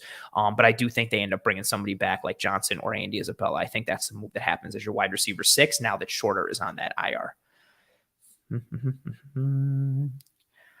JG says the depth of tackle makes me think they've always planned on Bernard starting in the middle. Jones and Ford can make up for a lot in the run game. What's interesting with Bernard is he and Dodson, according to Bobby Babbitt, were neck and neck in this competition. And then I thought Bernard getting hurt and not being able to play in the preseason significantly hurt his chances to start. But then Dodson has not looked good. So it's interesting that Bernard's inactivity, ironically, may have helped him rise up the depth chart. So it's an interesting conversation. We'll see what happens there. I think we had a conversation about, what was there a question? I think I missed it. I know there was a question earlier about QB2. I would like to see a move. There's a bunch of dudes who got released that I would take a flyer on when it comes to QB2. I would take Will Grier from Dallas. I would take Colt McCoy. I thought, Rourke is an interesting dude from Jacksonville who had that tremendous highlight this offseason. There's a lot of dudes who I'd kick the tires on. The larger conversation though, I don't think any QB2 is going to make us feel better about anything if Josh Allen goes down. If Josh Allen goes down, this Bills offense isn't dead in the water, but they're significantly hamstrung and significantly handcuffed and hurt. So if Josh Allen goes down, your season is kind of done along with him. But I do think they could upgrade from Kyle Allen, even though, again, a lot of these QB2s are not going to be, I don't want to say dime a dozen, but are kind of similar from a tier perspective. I like what Colt McCoy brings from a leadership perspective and knowledge perspective. I would love to see McCoy in a QB room with Josh Allen. That was part of the reason why I loved Case Keenum last year. His veteran presence, his know-how, his knowledge, his game planning ability, his ability on game day to kind of help dissect what's being said or what's being seen and being able to work in conjunction with Joe Brady and Ken Dorsey and kind of putting everything together and helping Allen figure some things out, Josh Allen. I like that veteran piece as your QB2. Either give me some athletic, similar skill set piece to your starter, like what the Ravens have with Tyler Huntley and Lamar Jackson, or even Marcus Mariota and Jalen Hurts. Again, not apples to apples, but what you can see what I'm getting at there. Either give me some like for like backup or give me that strong, heady, veteran-laden, experienced QB2. Who still obviously, hopefully still has a little bit of juice left in the tank. But there's a lot of options there at QB2. I know that was a question earlier. I apologize for whoever asked it. I couldn't find it. I would like to see that piece. I'd like to see more of a veteran presence there. And again, there were a lot of dudes who got released. I know Will Grier is a bit of an outlier in that, but I liked what he did at West Virginia, and the heart wants what it wants. So I'd be interested to see what Will Grier looked like as well. Jessica says, and if they sign Kirksey, what is the roster move in your opinion? This one's always tricky to predict because there's always so much gamesmanship you could do. My thought would be, so if Fetty got signed, so that should put us at 53. Again, I apologize. I know there were some roster moves and decisions that were still trickling in as I went live. So if I'm out of the loop on something, let me know. But I would think, Fetty puts it in. Cam Lewis at safety would be my thought there. Maybe he gets dropped down. That's where I would go. Again, I'm pulling up my roster notes now. Yeah, I would think the move would be Cam Lewis there. I don't think you're cutting any of the corners, any of the offensive linemen. My thought would be Cam Lewis there. That's a fair question. Pop said it. Yeah, Klein was with the Giants for a short time last year. So he was with the Giants and then the Ravens and then the Bills, I believe. Ooh, Appreciate you, Tony. Tony says, I'm loving the Kings jersey. I feel right at home being a Bills fan in Sacramento. Yes, this is a Jason Williams white chocolate Sacramento Kings jersey. One of the dudes who I loved watching Human Highlight Reel. And also I love the black jersey. Like, it's just sick. So yeah, appreciate you, Tony. Good recognition. Ooh, question from Ronnie. Who gets more snaps on offense, Quentin Morris or Justin Shorter? Quentin Morris. Pop says, when will we know if someone cleared waivers? Tomorrow at noon is when we start when we start seeing who was awarded waiver claims and where players are going. I believe it's tomorrow at noon. It should be noon Eastern, not noon Pacific. Ooh, Justin says Isabella over Keyshawn Johnson because he can return kicks and punts. That's fair. Ralph says, when does your coffee buzz wear off? I've got to take the garbage out to the curb tonight. I drink my coffee at like 7:30, 8 o'clock. The coffee buzz should wear off. I'm thinking around like midnight. I don't drink a ton of coffee, so when I do, it hits me like a Mack truck. So I should be riding high into the wee hours of Wednesday morning. Oh, Danny's saying, we're getting Andy Isabella back. He'll be our updated Beasley 3.0. Oh, I hate the Beasley comps, but, fair. I understand it.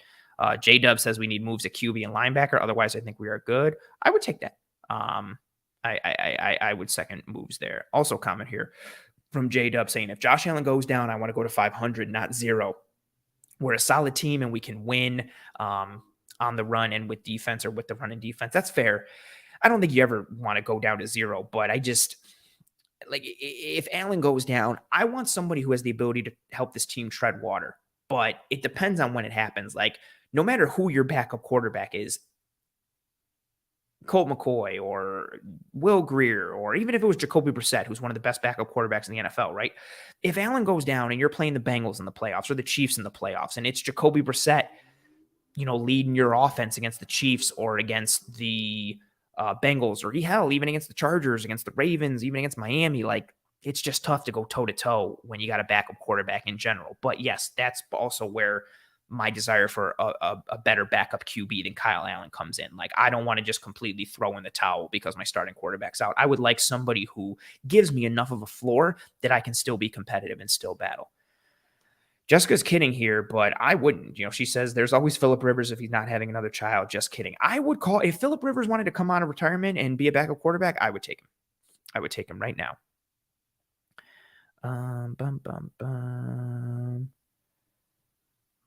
Rodney says, yes, please tell me that it's white chocolate. It absolutely is. Kings jersey, Jason Williams. If I turned around, you'd see the Williams and the 55 on the back. Yeah. LFG from Rodney. Hell yeah. Hell yeah. Hell yeah. Hell yeah. Spin says, who does Vaughn replace when he comes back? Lawson or Kingsley? Can't recall if you answered this or not. I would think Shaq Lawson. For me, it's really going to come down to the skill set piece. Do you want somebody? Shaq and Kingsley are two very different players. Shaq, very limited pass rush upside and upside overall as a player. He kind of is what he is at this point in his career, but strong against the run, very physical, knowledgeable player, and also can still work off some stunts and some games, right? Do you want that edge setting run defense presence off the edge, or do you want to go with the younger, bendier, athletic, more juicy, no pun intended, like, because Kingsley is just more athletic and more burst. Do you want to go with the more juiced up guy who adds more bend and more pass rush ability? I do think Kingsley isn't a bad run defender, but you will see him get moved off the spot. He's nowhere near the edge setting run presence that Shaq Lawson is. So I think it's where you want to lean into. For me, I'm going with Kingsley Jonathan. I like his upside. I like the bend. I like the athleticism. I like the opportunity to get to the quarterback. Like seeing him play in certain situations against the Bears last year and watching him use his athleticism to give Justin Fields problems. And Justin Fields, regardless of what you think of him as a thrower of the football, Justin Fields is one of the most electric, athletic quarterbacks and players in the entire NFL. So seeing Kingsley Jonathan kind of go toe-to-toe with him a little bit really intrigued me. For me, it's tough, though, because I like what Shaq does. I like dudes who get to the dirty areas and grind, and I like edges who play the run hard and are good force players and box players. But for me, it would be Shaq Lawson. But I could see it going either way, especially depending how A.J. Epinesa pans out and how Groot develops this year. But I think if A.J. Epinesa can be that run-setting edge along with having some of that pass rush upside, I think it would be Shaq Lawson. But we'll see. Ooh, Ryan saying, what about Bailey Zappi? He can spin it and also has intel on the patsies. Bailey Zappi is an interesting one. He's just such a check down Charlie who does not push the ball downfield at all that I I don't know if the Bills can live in a quick game world where everything is just checkdowns and things underneath. So I don't know how great of a fit he would be, but I'd also consider him as well. But fair enough. Dan Lipke saying thoughts on giving Boogie away for free and not going for Simmons, who also went for free to guess who, and then the sad face. I don't know how much you were going to get for Boogie. Like, I wouldn't give up anything for Boogie Basham. So the fact that they got anything, again, I understand it's problematic because you spend a second round pick on him. So in theory, you'd like to get more for him if you're trading him away, but I don't think he had a ton of value on the open market. So them getting him for anything, I think is fair. Not going for Simmons from Detroit, who then went to the Giants.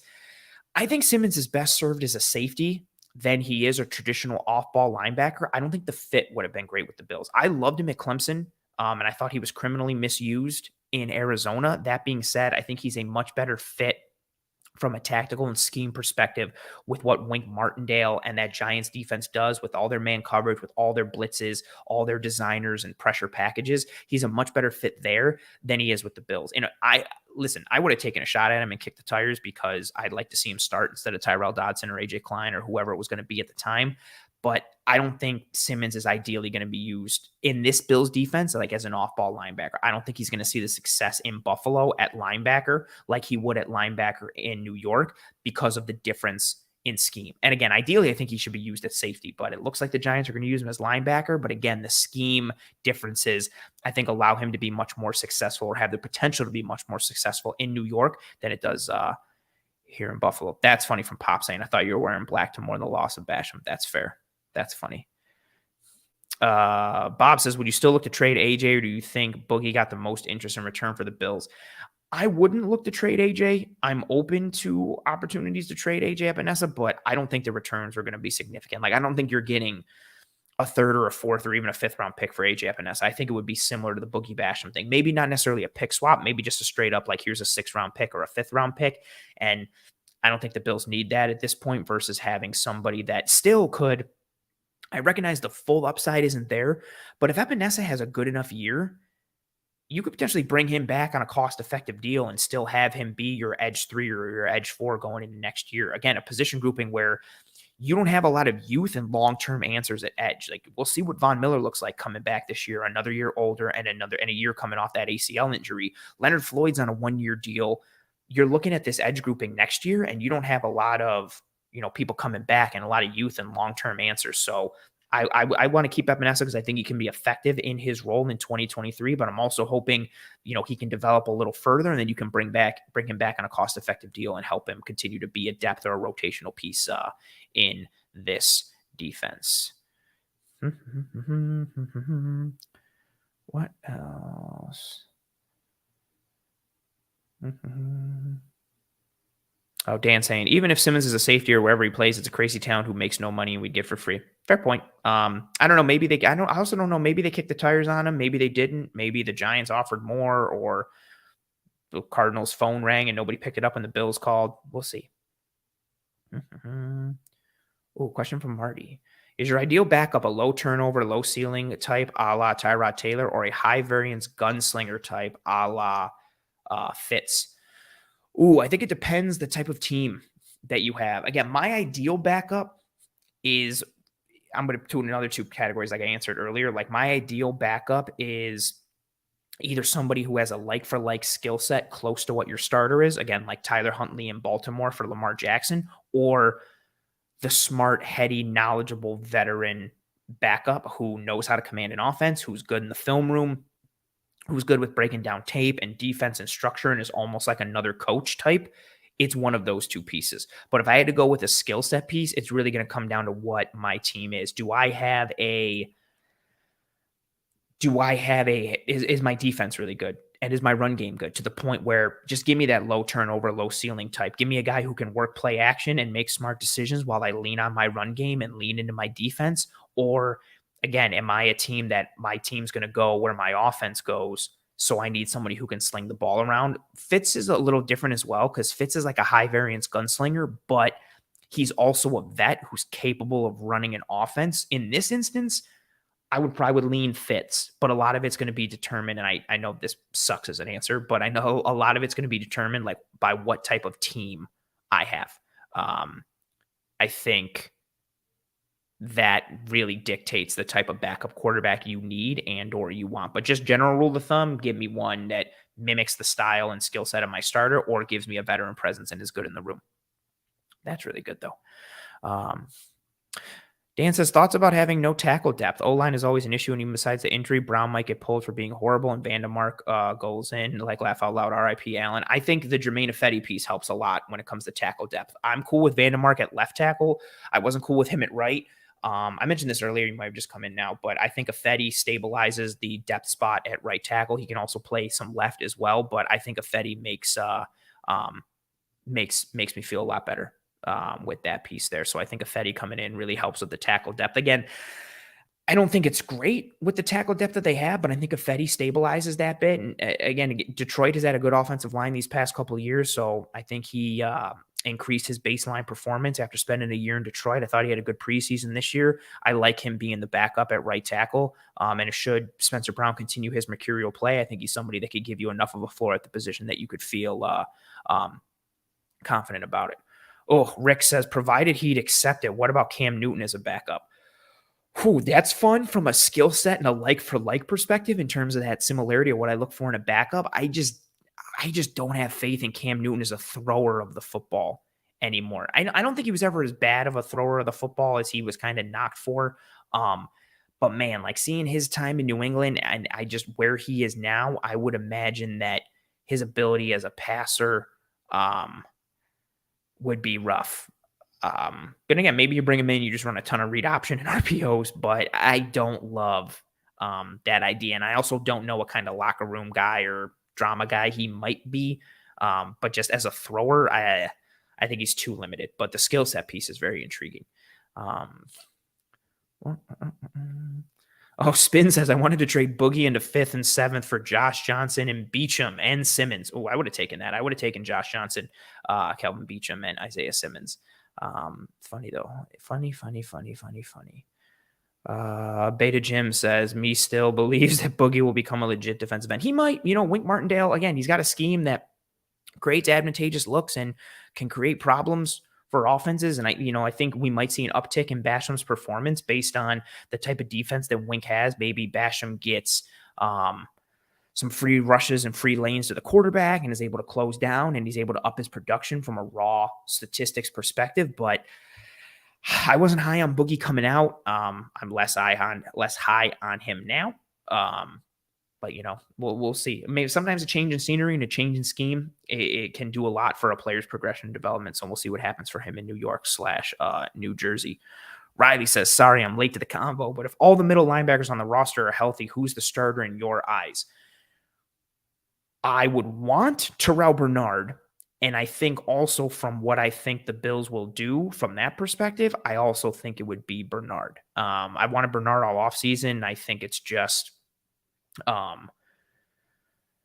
think not that Dodson has played himself out, but man, Dodson's just been so shaky in coverage. And not that Bernard is some coverage marvel, but he's significantly better in coverage than Terrell Dodson is. Granted, he's undersized, and you're going to have some other pieces. Justin's answer here that says Taylor Rapp, laugh out loud. Yeah, that kind of would be my favorite answer. Like, I'd love to just go dime linebacker all day and put Taylor Rapp in there. But it's going to be worrisome from a run fit perspective and run defense perspective. So it'll be rough. Dan says, how do you feel about Marlowe cut and Hamlin staying? I knew it would happen, but I feel like the plot armor and not the play level saved the day. You know what? I love Dean Marlowe. We had him on the show a couple weeks ago. Dude is smart as a whip, smart as hell, knows the science of the game. But based on the age and based on the career trajectory and play style, I would lean Hamlin. I don't think it's, the plot armor that saved Hamlin and story-wise that made him get on this roster. I do think there are some things to like in his game. I didn't love seeing Marlowe go. He's smart. He's really good in the locker room, and he's a good high character dude for the team. But I think from an on the field perspective and from an age perspective, it makes sense to lean Hamlin. I'm not the most high on Hamlin though. I know there's some people who are tabbing him as kind of like future starting safety. And, if Micah Hyde doesn't return next year, DeMar Hamlin is automatically in that starting spot. I don't necessarily agree with that. I like seeing how physical he's been in his return, but we saw his play diminish a bit as the season progressed last year, and I do still have significant questions about him, and maybe not significant, but questions about him in coverage. So I don't think Hamlin is necessarily the prince that was promised or the incumbent starter should Micah Hyde leave. I'm okay with him. I think he can be a low-end starter or a high-end type of 2, middle-end kind of 2. But I think you could also upgrade from Hamlin. But given the youth and play style and all those pieces, I'm fine with Hamlin going and Marlowe, or Hamlin staying and Marlowe going. Although, again, Marlowe going hurt my heart because he's a really good dude. He's so smart. So I'm a huge fan of him as a person in his game. Riley says Bernard has been injured all preseason. Haven't had a chance to really see him. Yeah, but he had a good camp. He was in that competition with Bernard and then with Dodson, and then I think Dodson's dip in play / inconsistency in play has kind of ironically or coincidentally, even though Bernard hasn't been playing, him and Dodson may have been here. And granted, he didn't get to play, so he didn't get the opportunity to go up here, but he just stayed here, and Dodson got the opportunity to play, and I think he kind of went a little bit down there. So we'll see what happens there. Beta Jim says, chances Marlowe is signed as a vet to the practice squad for what he can do for the locker room and help the squad develop. I think there's a high chance of that, provided he doesn't get picked up or signed by someone else. He loves Buffalo, wants to stay here, wants to be here. I think there's a good chance of that. I do think that. Tony saying, wasn't Benford tabbed to move to safety? That was like a long-term potential conversation. It was mentioned to Brandon Bean last year. He spoke about it a little bit this offseason, but I think his game has really progressed at corner to the spot where he's in legitimate contention for the corner 2 spot. And Dane Jackson, maybe he doesn't come back next year, and maybe your corner rotation next year is Christian Benford or Kyer Elam, or maybe Benford wins the job this year. I do think it's Dane's to lose, but I think Benford would be next man up. And the fact that Benford is corner 3 really on the depth chart right now behind Trey and Dane Jackson means that he's staying at corner there. Mexico Marty saying it'll be hilarious if Joe Shane had pushed hard for Boogie on draft day over Bean's objections and then imagining their phone call today. Well, you wanted him, now you can have him. I like that. That's funny. Dan says, who do you think starts at corner, or how do you feel the rotation will be? I'm a bit nervous for Elam, and Dane is CB2 on the depth chart, and I feel like Benford is better. To be honest, he's always right on his man. I am fine with Dane Jackson. I don't think he's as bad as he gets made out to be. I think he gives you that high floor. I think he's reliable, albeit not sexy, and doesn't offer you the athleticism or size or scheme versatility piece. But I'm fine with Dane. I think it will be Dane Jackson's spot. I think Dane Jackson is corner 2. I don't think we're going to see a ton of rotation there. I think Benford is next man up as corner 3, and then I think Elam is CB4. I do like Christian Benford. I like the physicality. I think his athleticism was better than I anticipated it would be. He's smart. He's usually in a right position. Even though he's physical, he's not as penalty vulnerable as Kyer Elam is. I loved his coverage on that slot fade route against DJ Moore in Chicago this past week. Again, that's just one rep, so not to kind of blow that out of proportion. But I also like his physicality. He's had some really good tackles this far in his career, along with some misses. I like some of the coverage reps he had against Justin Jefferson last year as he learned. He got beat by Jefferson early and then learned as that game went on. So I do like Benford. I'm fine with the rotation and with this depth chart. I think you have a strong corner grouping. Again, even though ideally it was Elam who was going to be CB2, even though he's not there. I think you have a strong group with Trey, Dane, Benford, and Elam. You can never have enough corner depth, so I'm cool with the group as a whole. I do think Dane is CB2, and it is his actual job. I don't think we're going to see much rotation there. I know it's not ideal and it's not sexy, but I'm fine with it given his reliability and his consistency at this position. Ooh, Spin says Cam Newton or Kyle Allen. Oh, bro, I don't know. Probably Kyle Allen. I at least trust Kyle Allen as a thrower of the football. I don't love this question, though. This is really tough. I guess Kyle Allen, but I don't feel great. Maybe Cam. No, Kyle Allen. I don't like this, and I think this speaks to what our QB2 situation is. Actually, no, probably Kyle Allen because it'll make Josh Allen feel better. And I don't think Cam Newton is this material upgrade at QB2 to the point that it helps the Bills significantly if Kyle Allen isn't the guy and if Josh Allen goes down. So I'm saying Kyle Allen, but I don't love it. Beta Jim says, I think Elam gets more hate than he should, since I think he's at least as good as McDuffie has been. Oh, if CB4 is to Casey's CB2, we're doing great. I don't think Elam has played to the level of McDuffie and KC. Granted, I say that as McDuffie was my CB3 coming out. I don't think they played to the same level.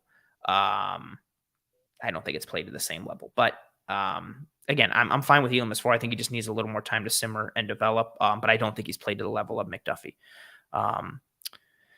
Man, yeah, good times. All right, I think we're going to wind down here on this show. I appreciate everybody who tuned in live. We've gone for almost 2 hours here. Before anybody leaves, as we start to wind down and say our goodbyes, if you haven't already, please, please, please, and thank you, drop a like on this video. Likes are the lifeblood of these streams and of these videos. So if you haven't dropped a like already, please, please, please, and thank you, drop a like on this video. It goes a sincerely long way towards helping myself and the entire team to track and trend in front of more eyes. So again, I know it's corny to ask for, and I know it's corny to say that, but please and thank you. Drop a like on this video if you have not already. Oh, Justin, great question. Kyle Allen or Haley Steinfeld? It depends on what, are we getting like any type of character ability with Haley Steinfeld? Like, am I getting any of her like bow and arrow abilities from when she learned from Hawkeye? Like, because if that's the case, I would take Haley Steinfeld. Depends on what type of like what Haley Steinfeld version like am I getting. Again, if she can fire that bow and arrow, I know it's not practical from a football perspective. Oh, he said yes. I'm taking Haley Steinfeld. Yeah, Pop says go with the superhero. Absolutely. I'm taking her. I'm not putting her at quarterback, though. I'm putting her at safety, and I'm just having her snipe dudes all day with arrows left and right. That's exactly what we're doing. Oh, this is nice. Rick says great work, and then threw a super chat with as well. Thank you very much for being here, Rick, and thank you very much for the super chat. That's awesome, man. I appreciate you. Thank you so much. Awesome comment from Lucas saying the blueberries count was right as usual. Good show. I appreciate it. Thank you. I know it's kind of, I usually don't bring up positive comments for myself, but I appreciate you folks and all the other nice comments that are coming in as well. I appreciate you folks. Thank you so much. That means a lot, sincerely. Again, if you haven't dropped a like on this video, please do so. It goes a long way, whether you're watching live or watching later. Please and thank you. Drop a like on this video. Thank you to everybody who joined me live on this show. The engagement with each other, the questions from myself, the back and forth, how insightful everybody was and updating things with information that was coming through, the thought-provoking questions, just the good vibes and the inquisitive nature of the chat. And again, the back and forth with each other and engagement with myself. I really appreciate it. It was awesome. So thank you to everybody who tuned in live on this episode to join myself. And in the beginning of this episode for joining myself and Nate Tice. Again, major thank you to Nate. Dude crushed it as always. One of my favorite people in the football space. Just dude knows so much and he's so kind and insightful. So major thank you to him. Check out his work on Yahoo Sports and the Athletic Football Show if you have not already. Thank you again to everybody who joined me live. If you're not watching live, thank you very much for watching this post live. Please drop a like on this video. If you are listening on any one of the podcasting apps or platforms, that's cool too. Thank you very much for your listen and or your download. Please rate and review and subscribe to Disguise Coverage, whether it's on Apple Podcasts, Spotify, Google, whatever have you. Please subscribe to Disguise Coverage here on YouTube as well, and subscribe to the Cover One channel as a whole for all the other content that should float your boat here on Cover One. That'll do it for us here on this episode of Disguise Coverage. We will be back next week, Tuesday, 9 p.m. Eastern. We're back into that regular schedule. No more post-game editions of Disguise Coverage. That was just for the preseason. So join me live next Tuesday for a little bit of a Bills-Jets preview and analysis. We'll have some film to go over. We'll have some game tape. I'll probably have a guest, have some advanced metrics. So join me next Tuesday, 9 Eastern, for another episode of Disguise Coverage. Join myself and Eric Turner tomorrow night, live Wednesday at 7 p.m. Eastern for another episode of the Cover One Film Room. Again, I appreciate all the kind words from everybody, for Nate earlier, how gracious you folks were, and the kind words from myself as we wind down here. Thank you very much to Sophia and Talking Giants and Carl and Rick for the super chat. I appreciate the kindness and the generosity and the donation. Thank you very much, sincerely. And I appreciate you folks more than you will possibly know. I hope you and your family and friends and loved ones are all doing well and staying safe. Be kind to one another. Take care of one another. Tell your family and friends and loved ones about how awesome this show is. If you thought the show was terrible, tell your enemies and try and ruin their day with this show. Again, thank you folks very much. I will see you next week for another episode of Disguise Coverage, live Tuesday, 9 p.m. Eastern. Join me on the Cover One Film Room tomorrow, Wednesday at 7 p.m. Eastern with Eric Turner. I see you, Aiden, just dropped in here. You have a good one too. Absolutely. Go back and watch. I had Nate on in the beginning. Nate Tice, he crushed it. He was awesome as always. Godspeed, folks. I will see you next week or tomorrow if you're watching the film room. And as always, go Bills.